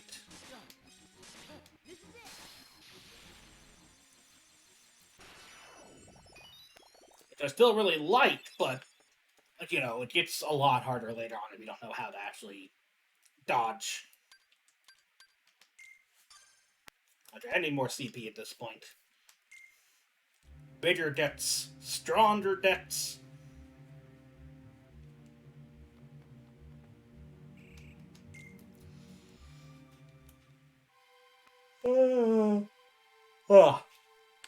Excuse me.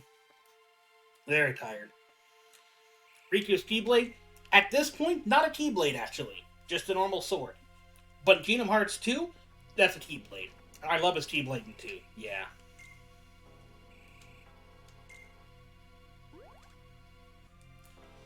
In 1 in Chain of Memories, his weapon is called Soul Eater, I think, which is another reference to Final Fantasy games.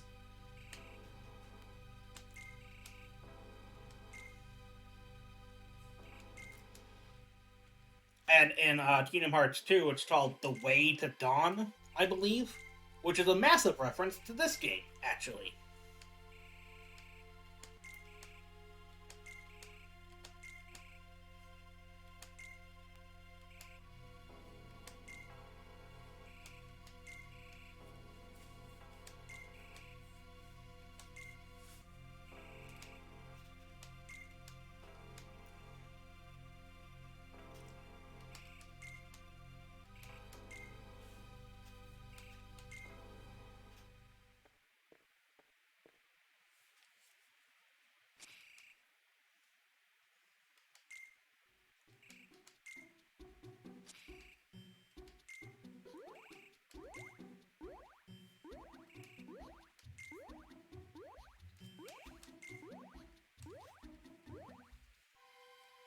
I'll be honest, even though I really like Kingdom Hearts, I'm not the biggest Sora fan. Like, I know that's like what a lot of people like think. Like, oh man, Sora's like a fun character. I really don't think so. Like, he's fun enough to play, and he's at his best in 2, I believe. Yeah, in 2 for sure.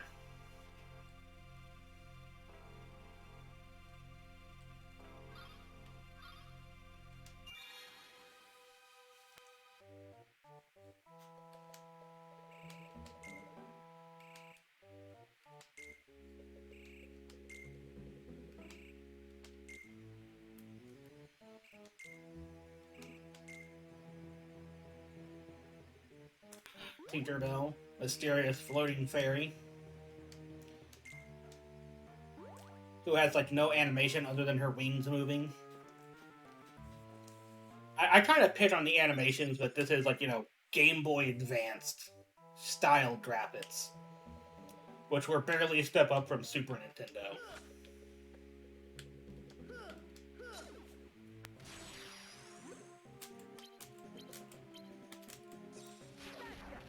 And now I don't mean like Sora's like bad in a bad way. No.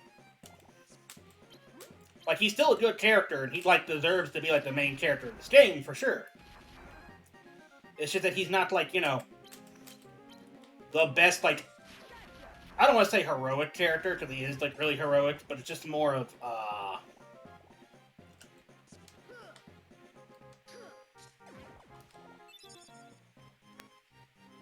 I don't know.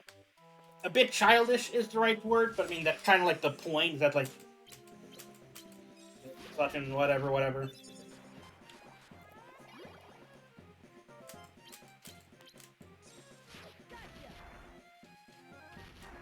Man, this is a lot easier. All these guys really like to group up, don't they?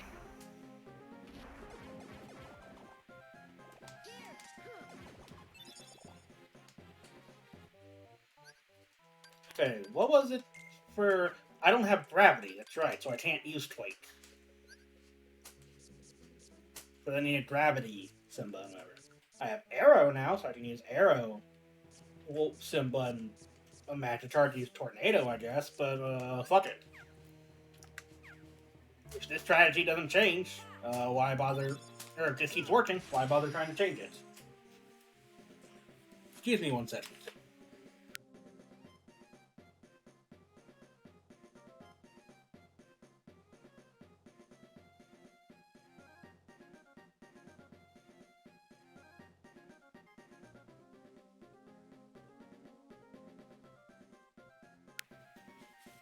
Sorry about that. The cat was clawing very desperately to get out of the door. The poor baby.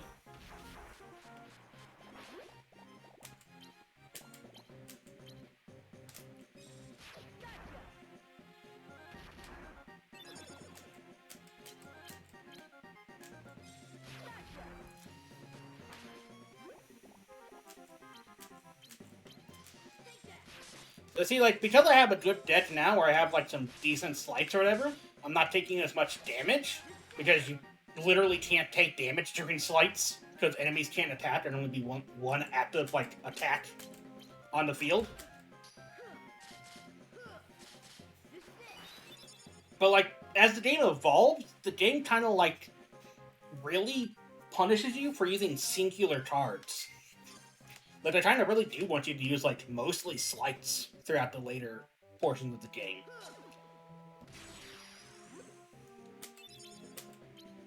Which is fine for the most part if they give you good enough slights, and they generally do.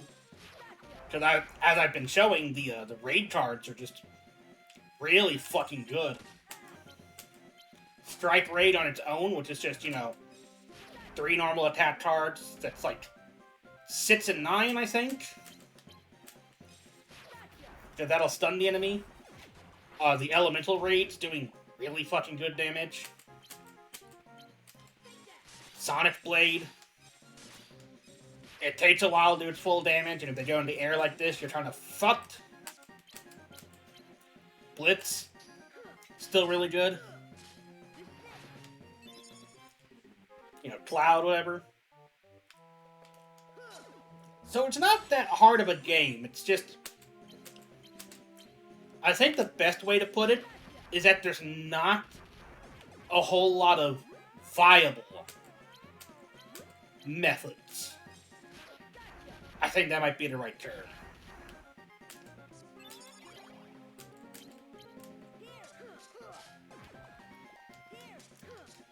Like, most of your combos and cards are going to be probably the same,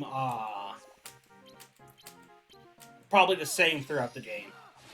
It's one of those games where, how many times have you seen this in, like, any kind of RPG, actually, or any kind of, like, action game? You have 80 million choices, but only 2 of them, 80 million ways to actually, like, combat enemies. And it's not that 2 of them are the best of the best, it's that 2 of them are only good. Because if you try the other ones, it, like, doesn't really work out for you. Like, a good example. How many times in RPGs have you seen a revenge type attack? Where it's like, I'm like the warrior. I use a giant 2-handed weapon, like a sword or an axe or whatever. I have a skill that says the more of my teammates that are dead and the lower my health is, the more damage this move will do. How many times are those actually useful or worth it? Because that person's basic attack does 200 damage, let's say.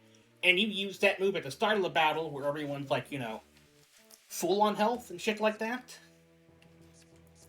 And it does 5 damage. But then if you specifically make it so that character has 1 health and your other 2 party members are dead, it'll do 400 damage, which is like double your normal basic attack. Cool, but at that point you've just lost the battle because everyone else is dead and you're at 1 health.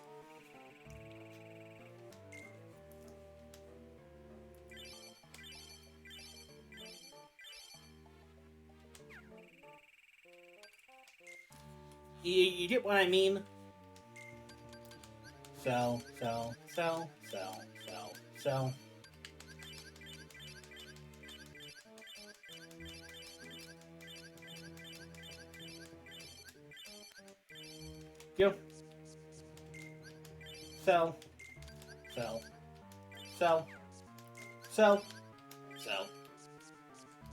Anything below 5 that's not a 0 gets sold.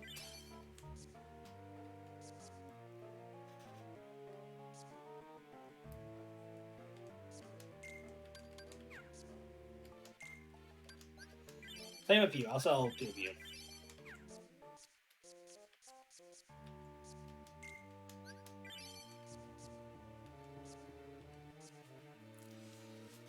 But yeah, again, viability is the word we're looking for, I think. Yeah? So, like, really, it's not that my strategy is the prevailing strategy because I found that it's worked. It's because it kind of is the meta. And you kind of need the meta to play this game.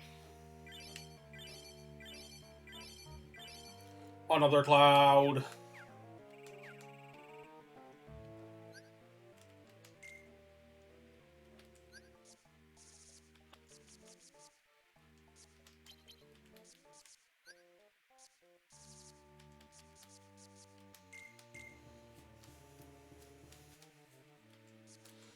Yes.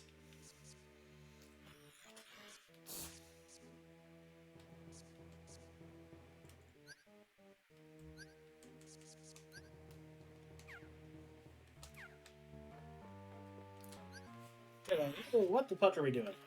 Put him down? Yeah, put him down. So because we did a lot of, grinding in Atlantica, I'm just gonna, go through here. Open up, the bounty stuff, because we earn new cards here. Whatever, CoM bounty, guarded bounty, fuck bounty.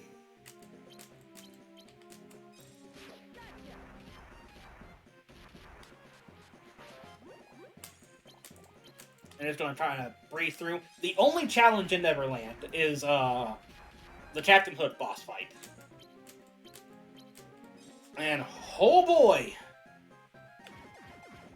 It's a natural challenge.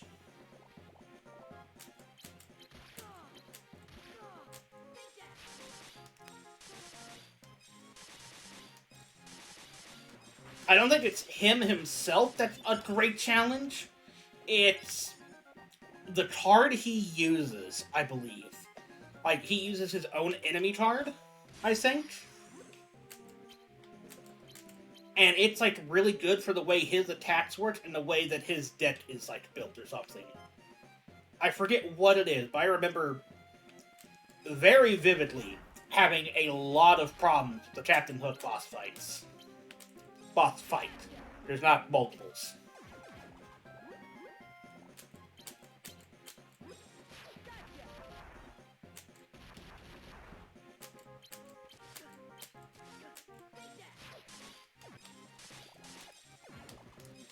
Come down lower. Thank you.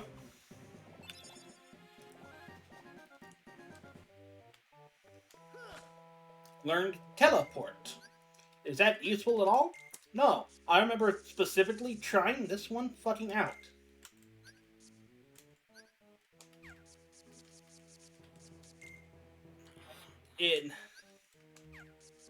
Let's find it. Teleport.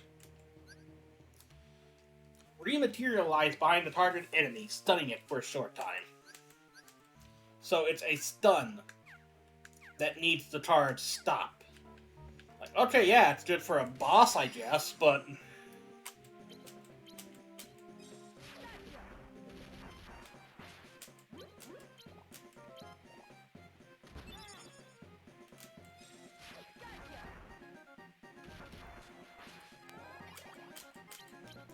The other thing about this game I will say is kind of irritating is this, kind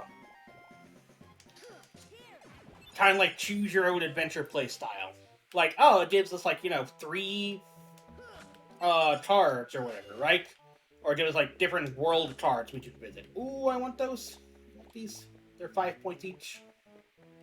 More clouds, potentially. And there's a gravity, so I can use twice now if I wanted to. Let's see, these guys, particularly these flying pirates, were in Kingdom Hearts 2. But I forget if they were in Kingdom Hearts 1. Like, I know the pirates, they have, yeah, these guys, these were definitely Kingdom Hearts 1 pirates.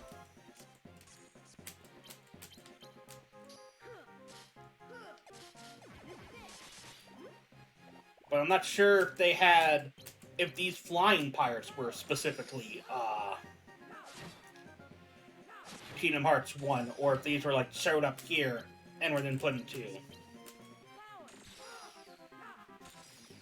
Don't ask me what I just did here. I don't know.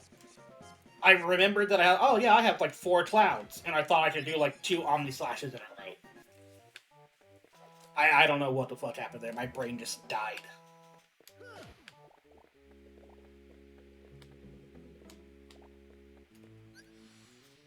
Where do we go then? Oh my god, tired. Go this way. Possibly. Eventually. If not now, then definitely later.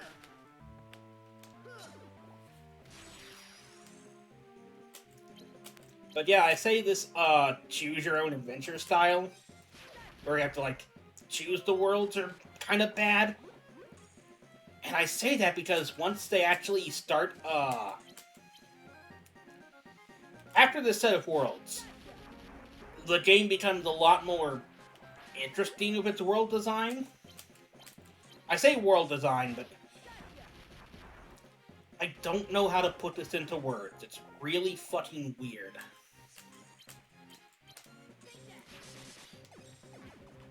Don't worry, I'll find a way.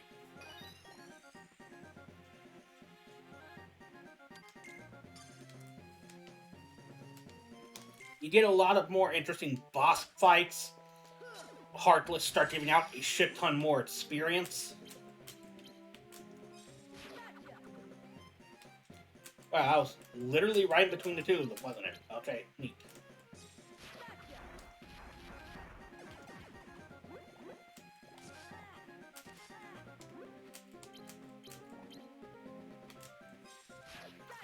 Whee! It's one of those games where it's like, at the beginning of it, yeah, the game's kind of like not that fun, unfortunately. If you aren't anticipating the good that comes after it. But I do promise and I do swear that this game gets a lot better. What is up with this playthrough and giving me every fucking... When I played through this game as a kid, I almost never fucking got these things. Change the value of all cards to 0. That seems really fucking powerful. How much is that? 30? That's also 30? Never got this many enemy cards before.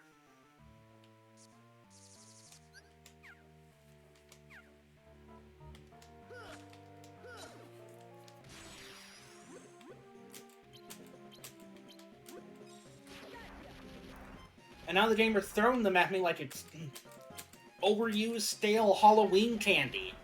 I just want someone to take it off their hands. I don't want this anymore. Take this from me, please.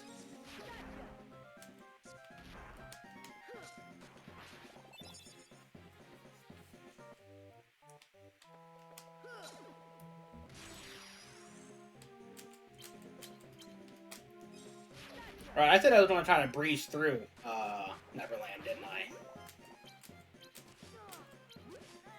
Ow. But look at these guys, they all like to line up in this nice little row for me. So I can use my AoE on them. Super easy.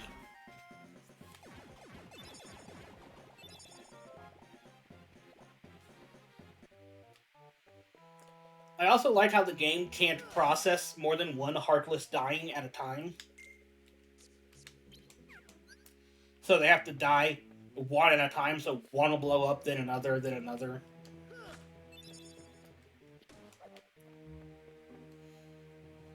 I don't know, I just like games that do that.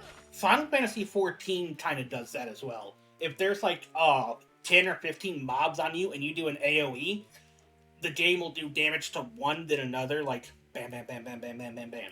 Very quickly.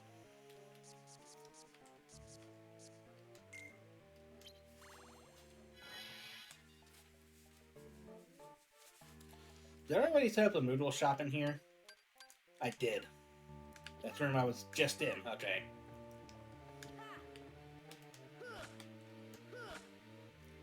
Homing Fyra, which kind of doesn't make sense because Fyra already homes. It's a little weird like that.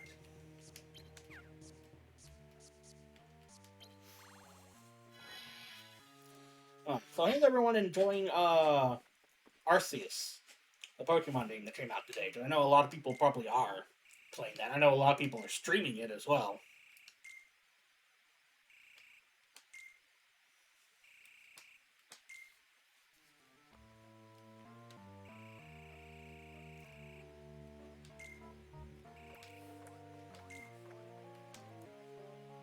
Yeah, why are we here? Remember? Memories.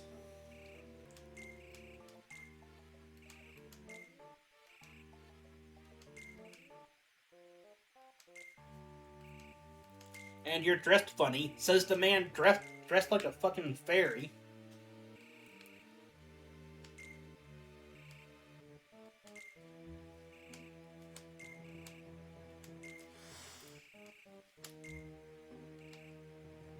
Oh. Alright, he's still tired because I haven't woken up fully yet.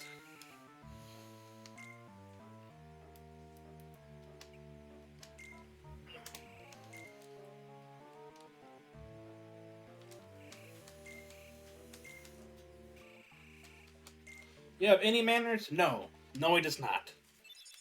That's kind of his entire purpose, is that he has no fucking manners at all. He is a literal man-child.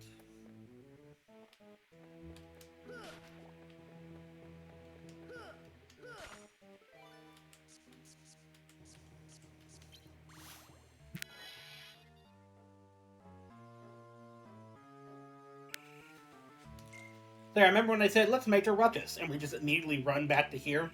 Yeah, no ruckus.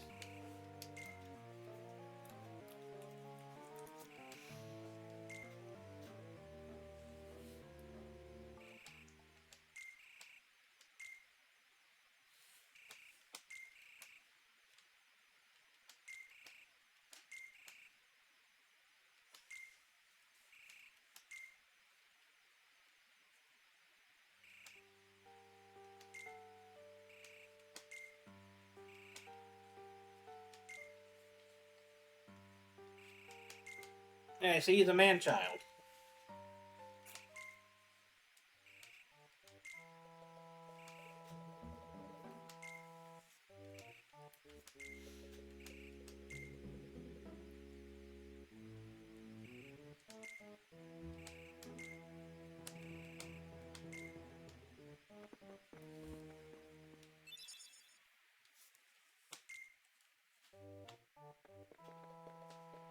I'm trying to remember if Tinkerbell's still a summon in this game. Because again, in the first game, she was the best character. Because she just healed you consistently, without a gauge, without a timer. That's just what she did. And if you died, she revived you. Once.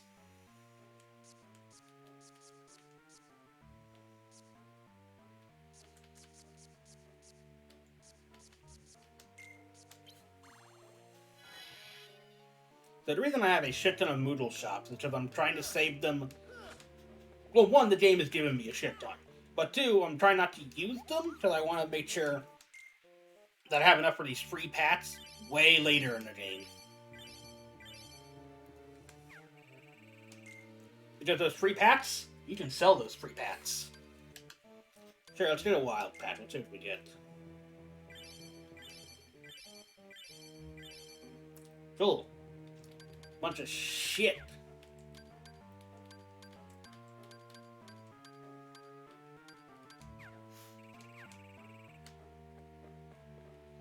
Not worth. 0 out of 5. Would not recommend.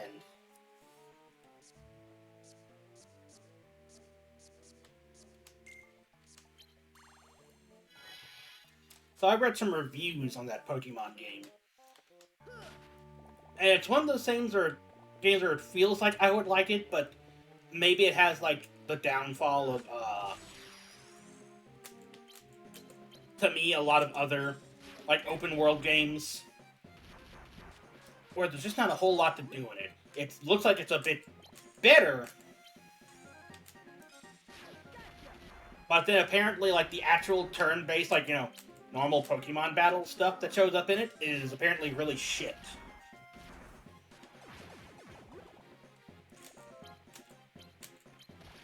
So I'm not sure how to feel about that.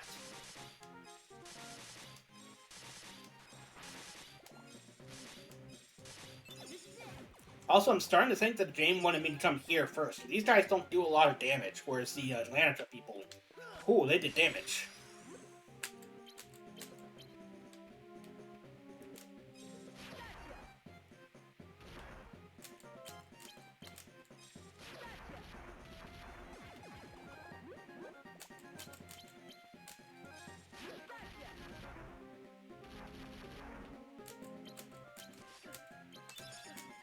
Ow. Die. Kindly.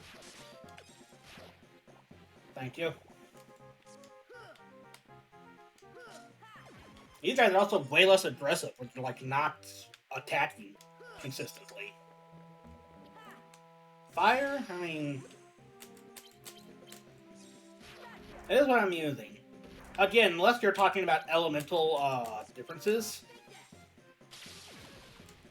there's no point in using Fire Raid over Blizzard Raid. They both do the same amount of damage, the same, you know, area of effect.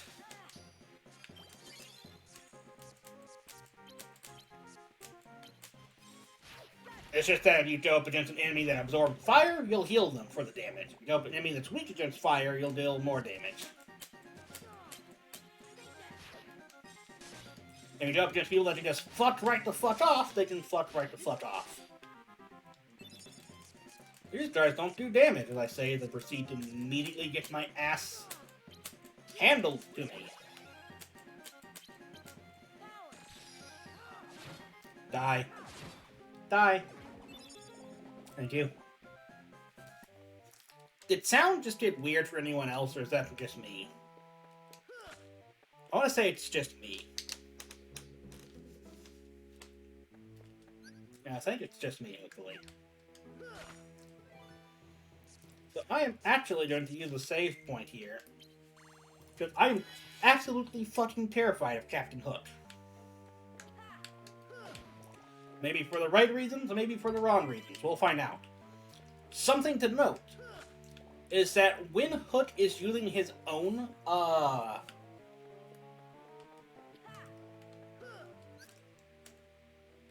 he's using his own character card, or I think maybe just in general, he's vulnerable to fire.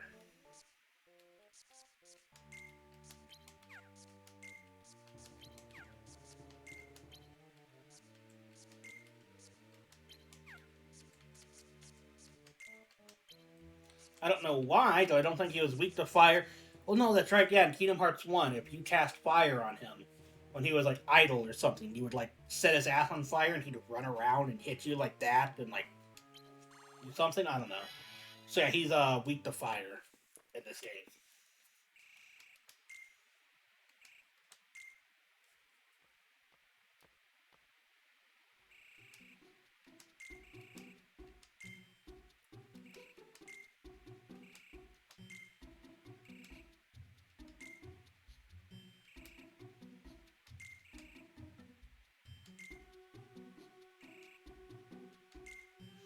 So here's the question.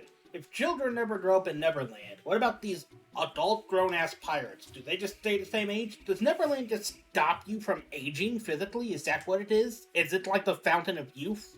But like the realm of youth?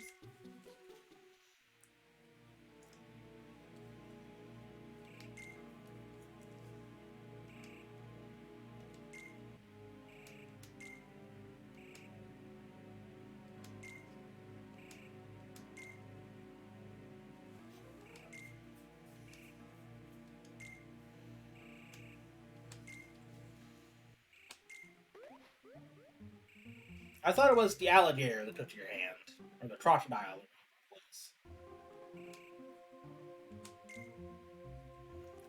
I never really got the, like, it, because Peter Pan was based off of a book.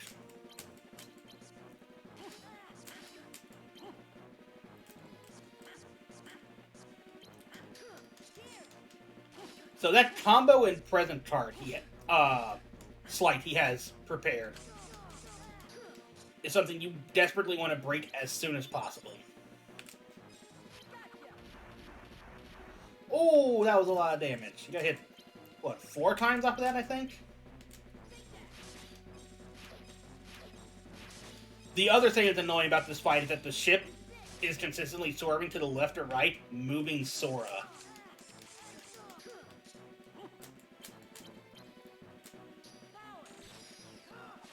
Die. Die. And kindly, fuck off, please. Do I have a 0 to counter that? I do not. I do! Peter Pan! Or I could just stay here for it. That works too. I didn't want to do that as a 0, but I did.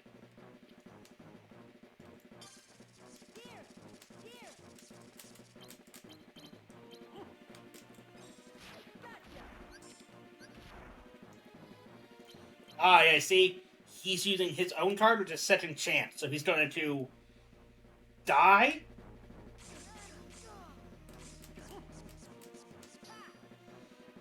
And then, like, heal up a shit ton of health. I am about to die, so I need to heal a shit ton of health. Ooh.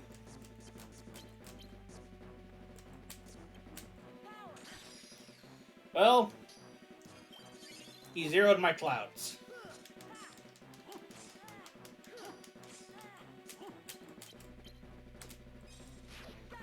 You're going to die now, please? There we go.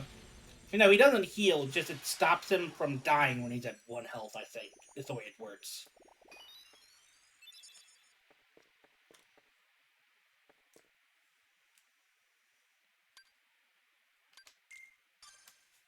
So I think that I have a really good enough deck. I'm just going to start very massively upgrading my health, so I don't have to worry about that.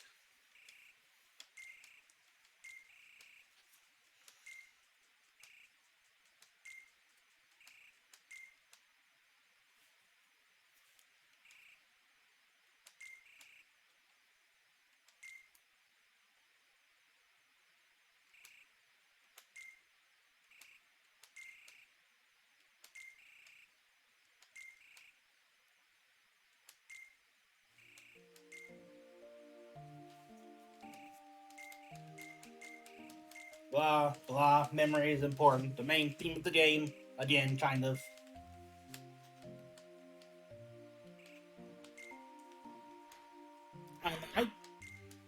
Again, I'm a Kingdom Hearts fan. I love it. But the story that happens inside of the Disney-based worlds are all just massive filler.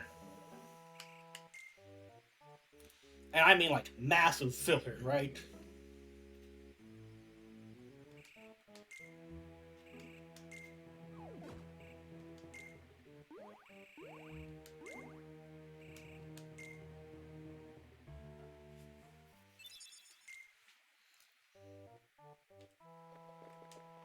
So we get Tinkerbell as a card. But what does she do? Kind of a whole lot of nothing. So she's a regen, right? You equip her, or you use her, and she'll heal you, stick around for about however long, depending if you use her in a slider. The problem is that because, again, she's active, and you can only have one active effect in the same amount of time, you can't attack. It's just a very long Kiraja, essentially. Which means that there's ample time for the enemy to, break you.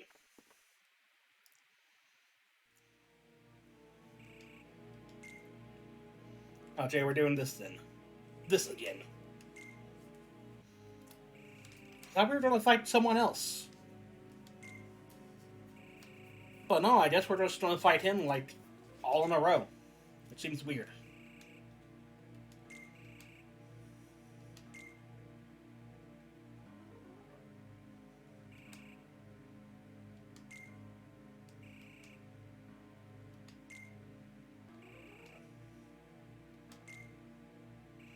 I mean, that's supposed to be like, oh, man, how rude, but at the same time, fuck Titus Selfie and Waka.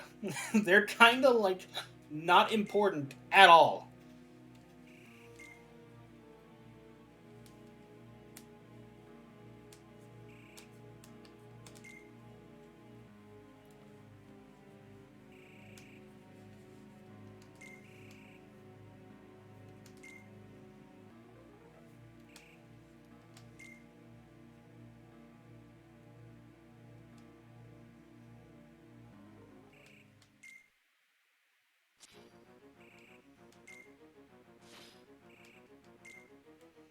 So now he's actually going to be kind of like a real challenging fight.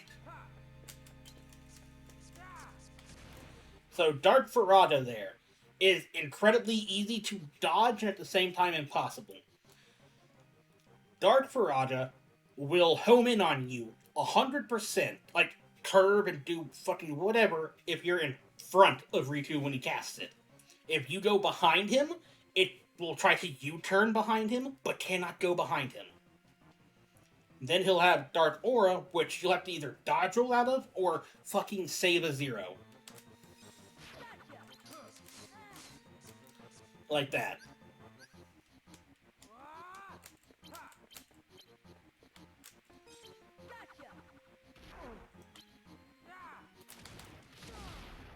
Or you can try to, what's the word? Dodge roll out of the way of Dark Farada, if you're about to get hit by it normally.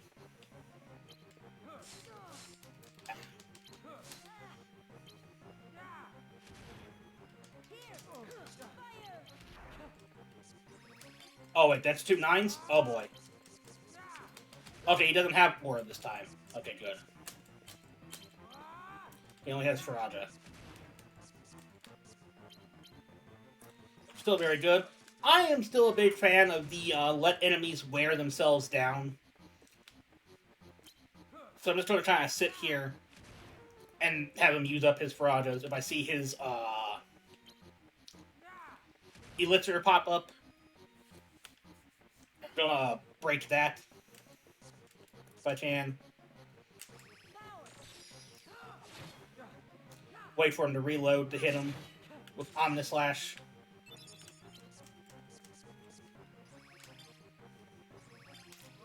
Prep reload.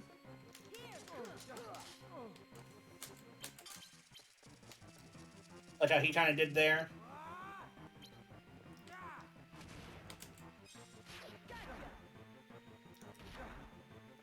Ah, you're fucked. I saw that. His Elixir is a 5, so I can break that pretty easily. Again, Elixirs, we don't have access to them yet, but what they do is that they load all cards, so cards used by slights as well. Both magic and attack cards.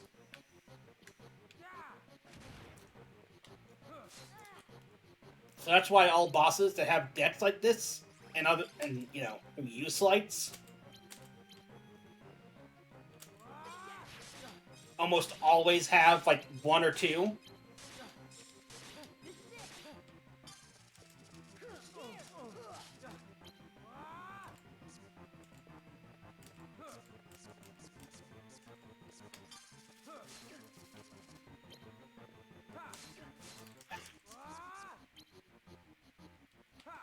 And see how long that stun lasts? Like, I got hit there just because I couldn't move.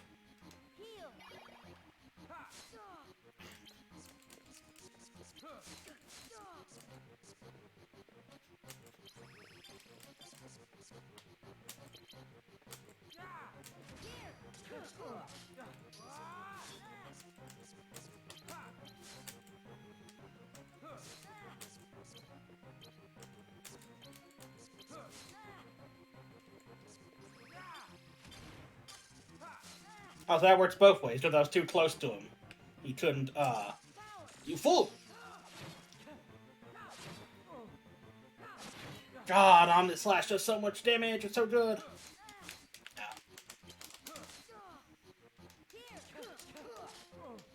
I don't think he's going to use that other elixir, actually. I'm just going to stay here and, like, use slights and kick his ass.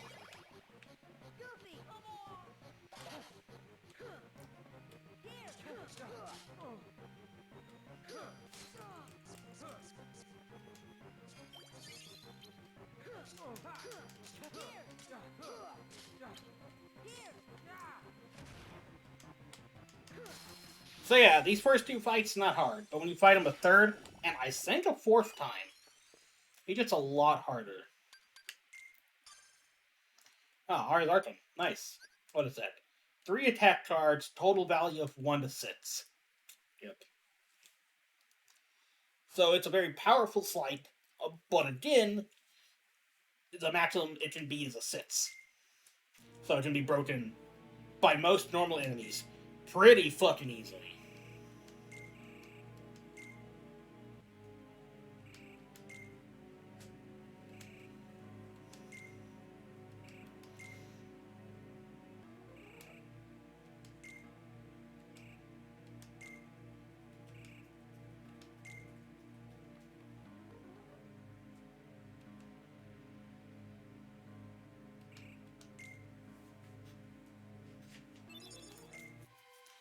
Oh, we learned Warp on Nader, though? And that sounds like an actual, like, Doofenshmirtz invention.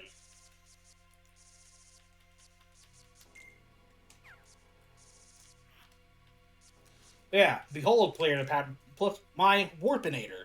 Eliminate the closest enemy, not always successful. It's a kill spell, essentially. That requires stop, gravity, and arrow.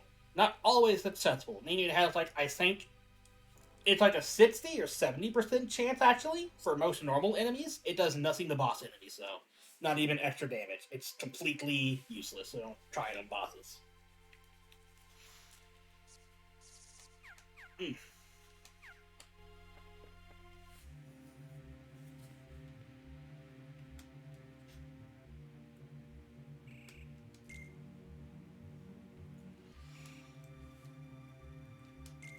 Ugh. Okay, nobodies can't be somebodies. Because she's calling Naminé a nobody, because that's what they are. They're nobodies. But we don't know that yet, because this came out before Kingdom Hearts 2. So that's actually some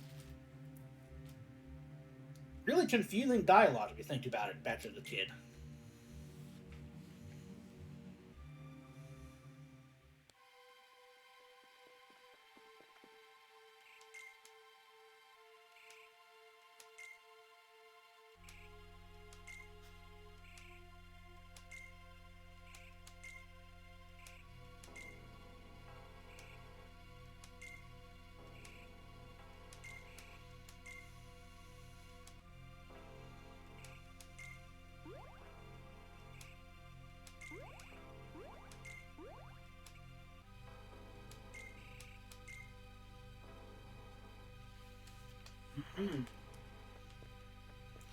So how about we take a little break from the actual fighting? Because I really don't want to do Auto Bastion. Let's do the Underacre Wooden now. I generally like to do it no matter what order. Second to last.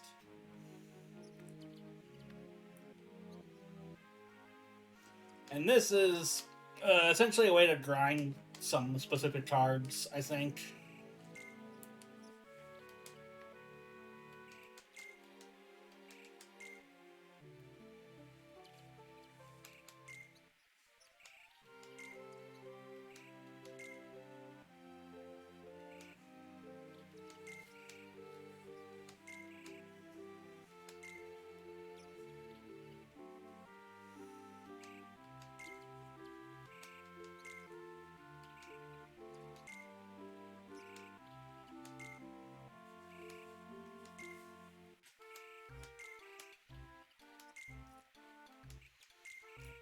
still hate Winnie the Pooh as a character.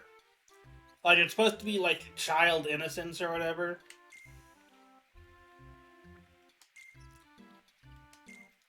But fucking.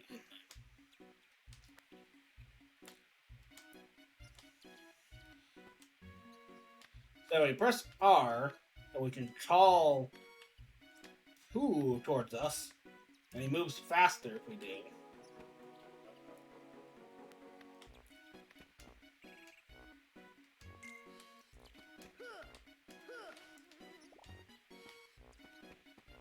And this is kind of like a puzzle world.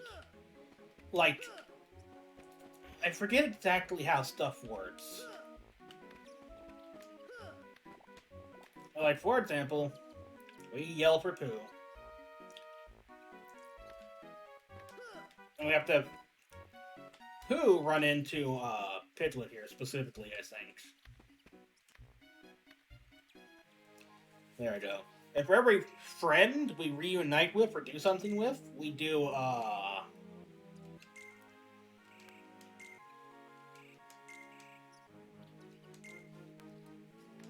we get, like, a card, I think. Like, a new card. Like, I know we get Bambi from this world.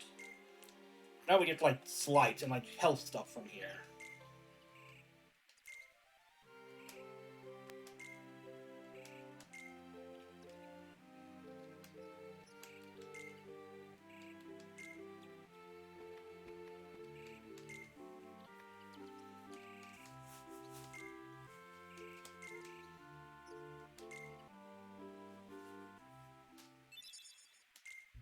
So yeah, we learned confuse. What does that do? We can't even open the start menu in Pooh's world. That's right.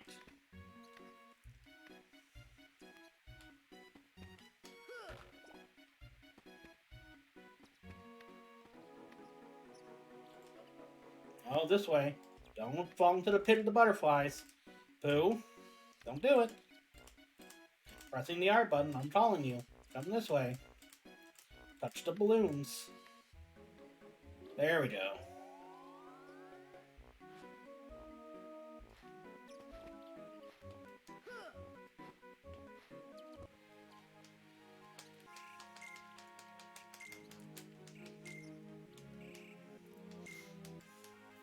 One second.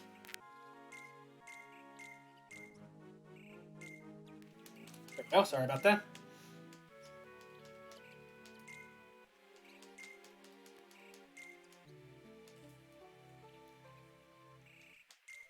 Now you might think, wow, this is real simple. Why do you have like a hatred for this level? No, it's not as simple as just making Pooh watching this stuff.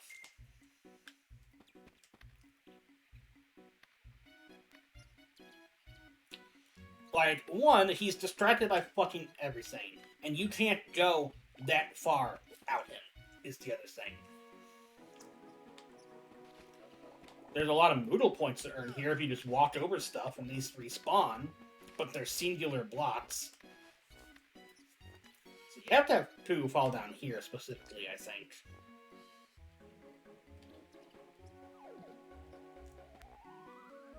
Yeah, there we go. So you might want to do this at the start. You might think you want to do this at the start, but again, Riku shows up at the start. But because I say this world when you get them, because Riku will show up afterwards. Like, it doesn't matter what world you do, it matters what order they're in, is what the bosses happen.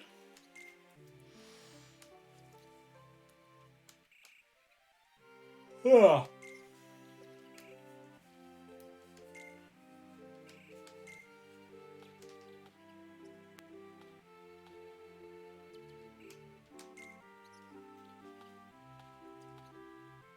But there's going to be a boss here. Hey, that's how we get Elixir. Finally, neato.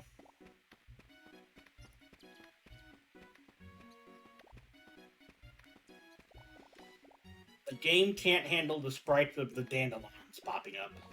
It's funny. So many of them. Holding R to call Pooh also makes him move a lot faster as well.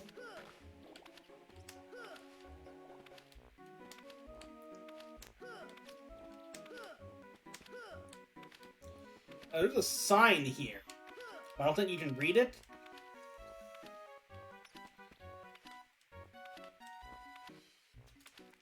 Come this way. I know you get stuck easily. So what we gotta do here is really fucking annoying. Actually, I don't think we can do it. Not quite yet. We're still not fully in the way. Got those balloons. Come over here. Oh, that works too. Have you ever seen an escort quest where the person you're escorting is just... There's no enemies to extort, but it's just really fucking impossible to make them do anything? That's what this is. So what we gotta do here, this is really fucking awkward. Pooh will climb up on these things, and if you call him from the other side, he'll jump. But you have to make him jump from one to the other all 4 times to make Titter show up. And it's really hard because sometimes his jumps are farther than you would expect because of the isometric angle. Okay, that's nice. That's neat. Now we call him from this way. Cool. I'm save stating, so this is a bitch to do. Call him this way. Oh my god, are we gonna do this? Like our 3rd try? Hey, we did it. Just have him jump to each in a row and then Titter pops over like, hey!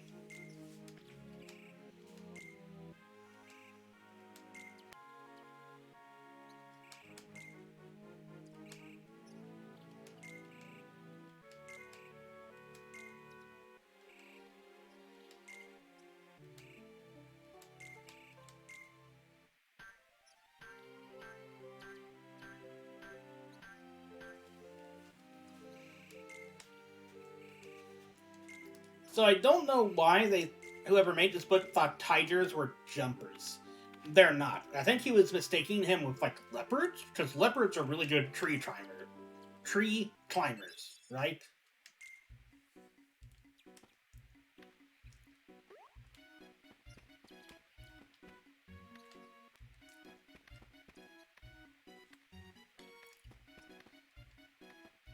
Okay, so what are we supposed to do here?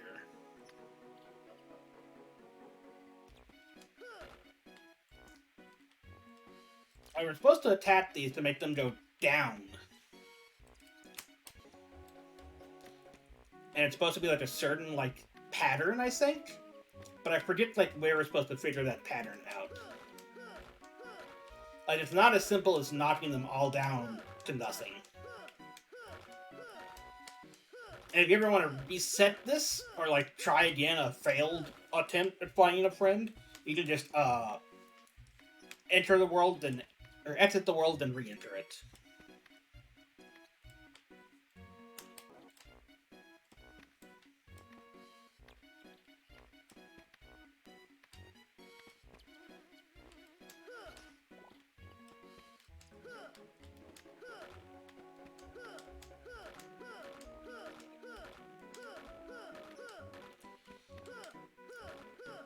Now, there was a rabbit all the way up at the start, and I think this is where it's going to start coming into play. Well, that locks the end of the world. And I did something wrong, because eventually... okay, well, you can't kind of leave Pooh behind. But, like, eventually cabbages are supposed to, like, start rolling down a hill or something. Like, rolling down the world, and you're supposed to hit them back, and that's how you get, you know, a rabbit to do something with you. But yeah, I just want out of here.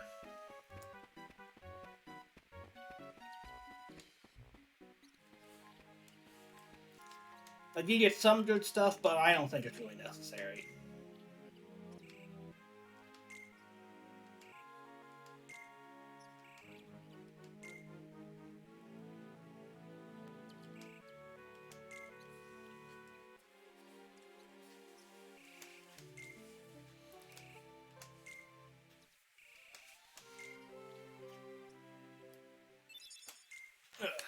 Save your game? Yes. Because it just takes us to the next floor immediately. Oh, Riku's not here. Okay, cool.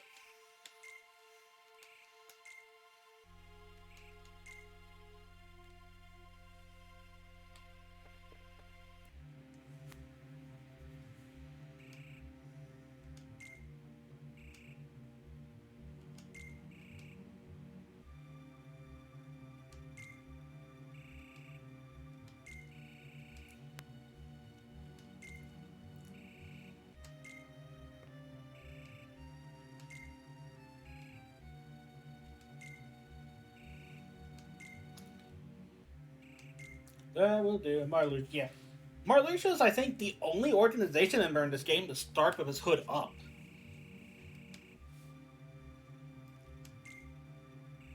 Actually, yeah, because we never see Vincent and Lartzine with their hoods up. I think Axel for maybe a split second? No, because when he shows up, he has his hood down. That's right, yeah. So the person at the very beginning of the game who was talking to us with their hood up and lured us to the castle as well was Marluxia here.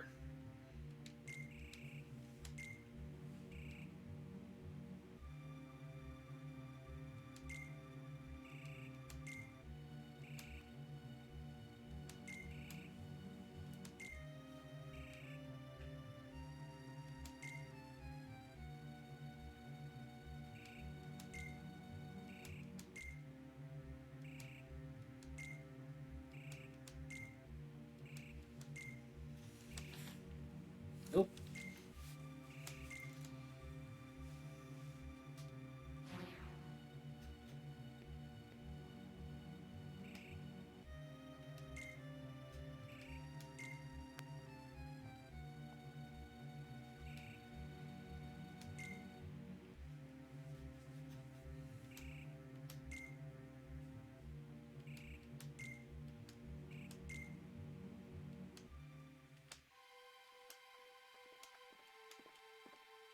So actually a little bit of interesting story.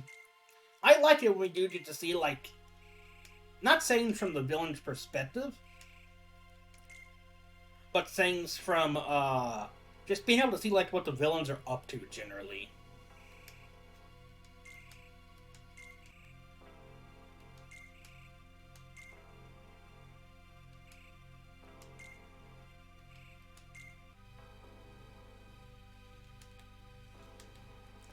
So let's see, how long has this been?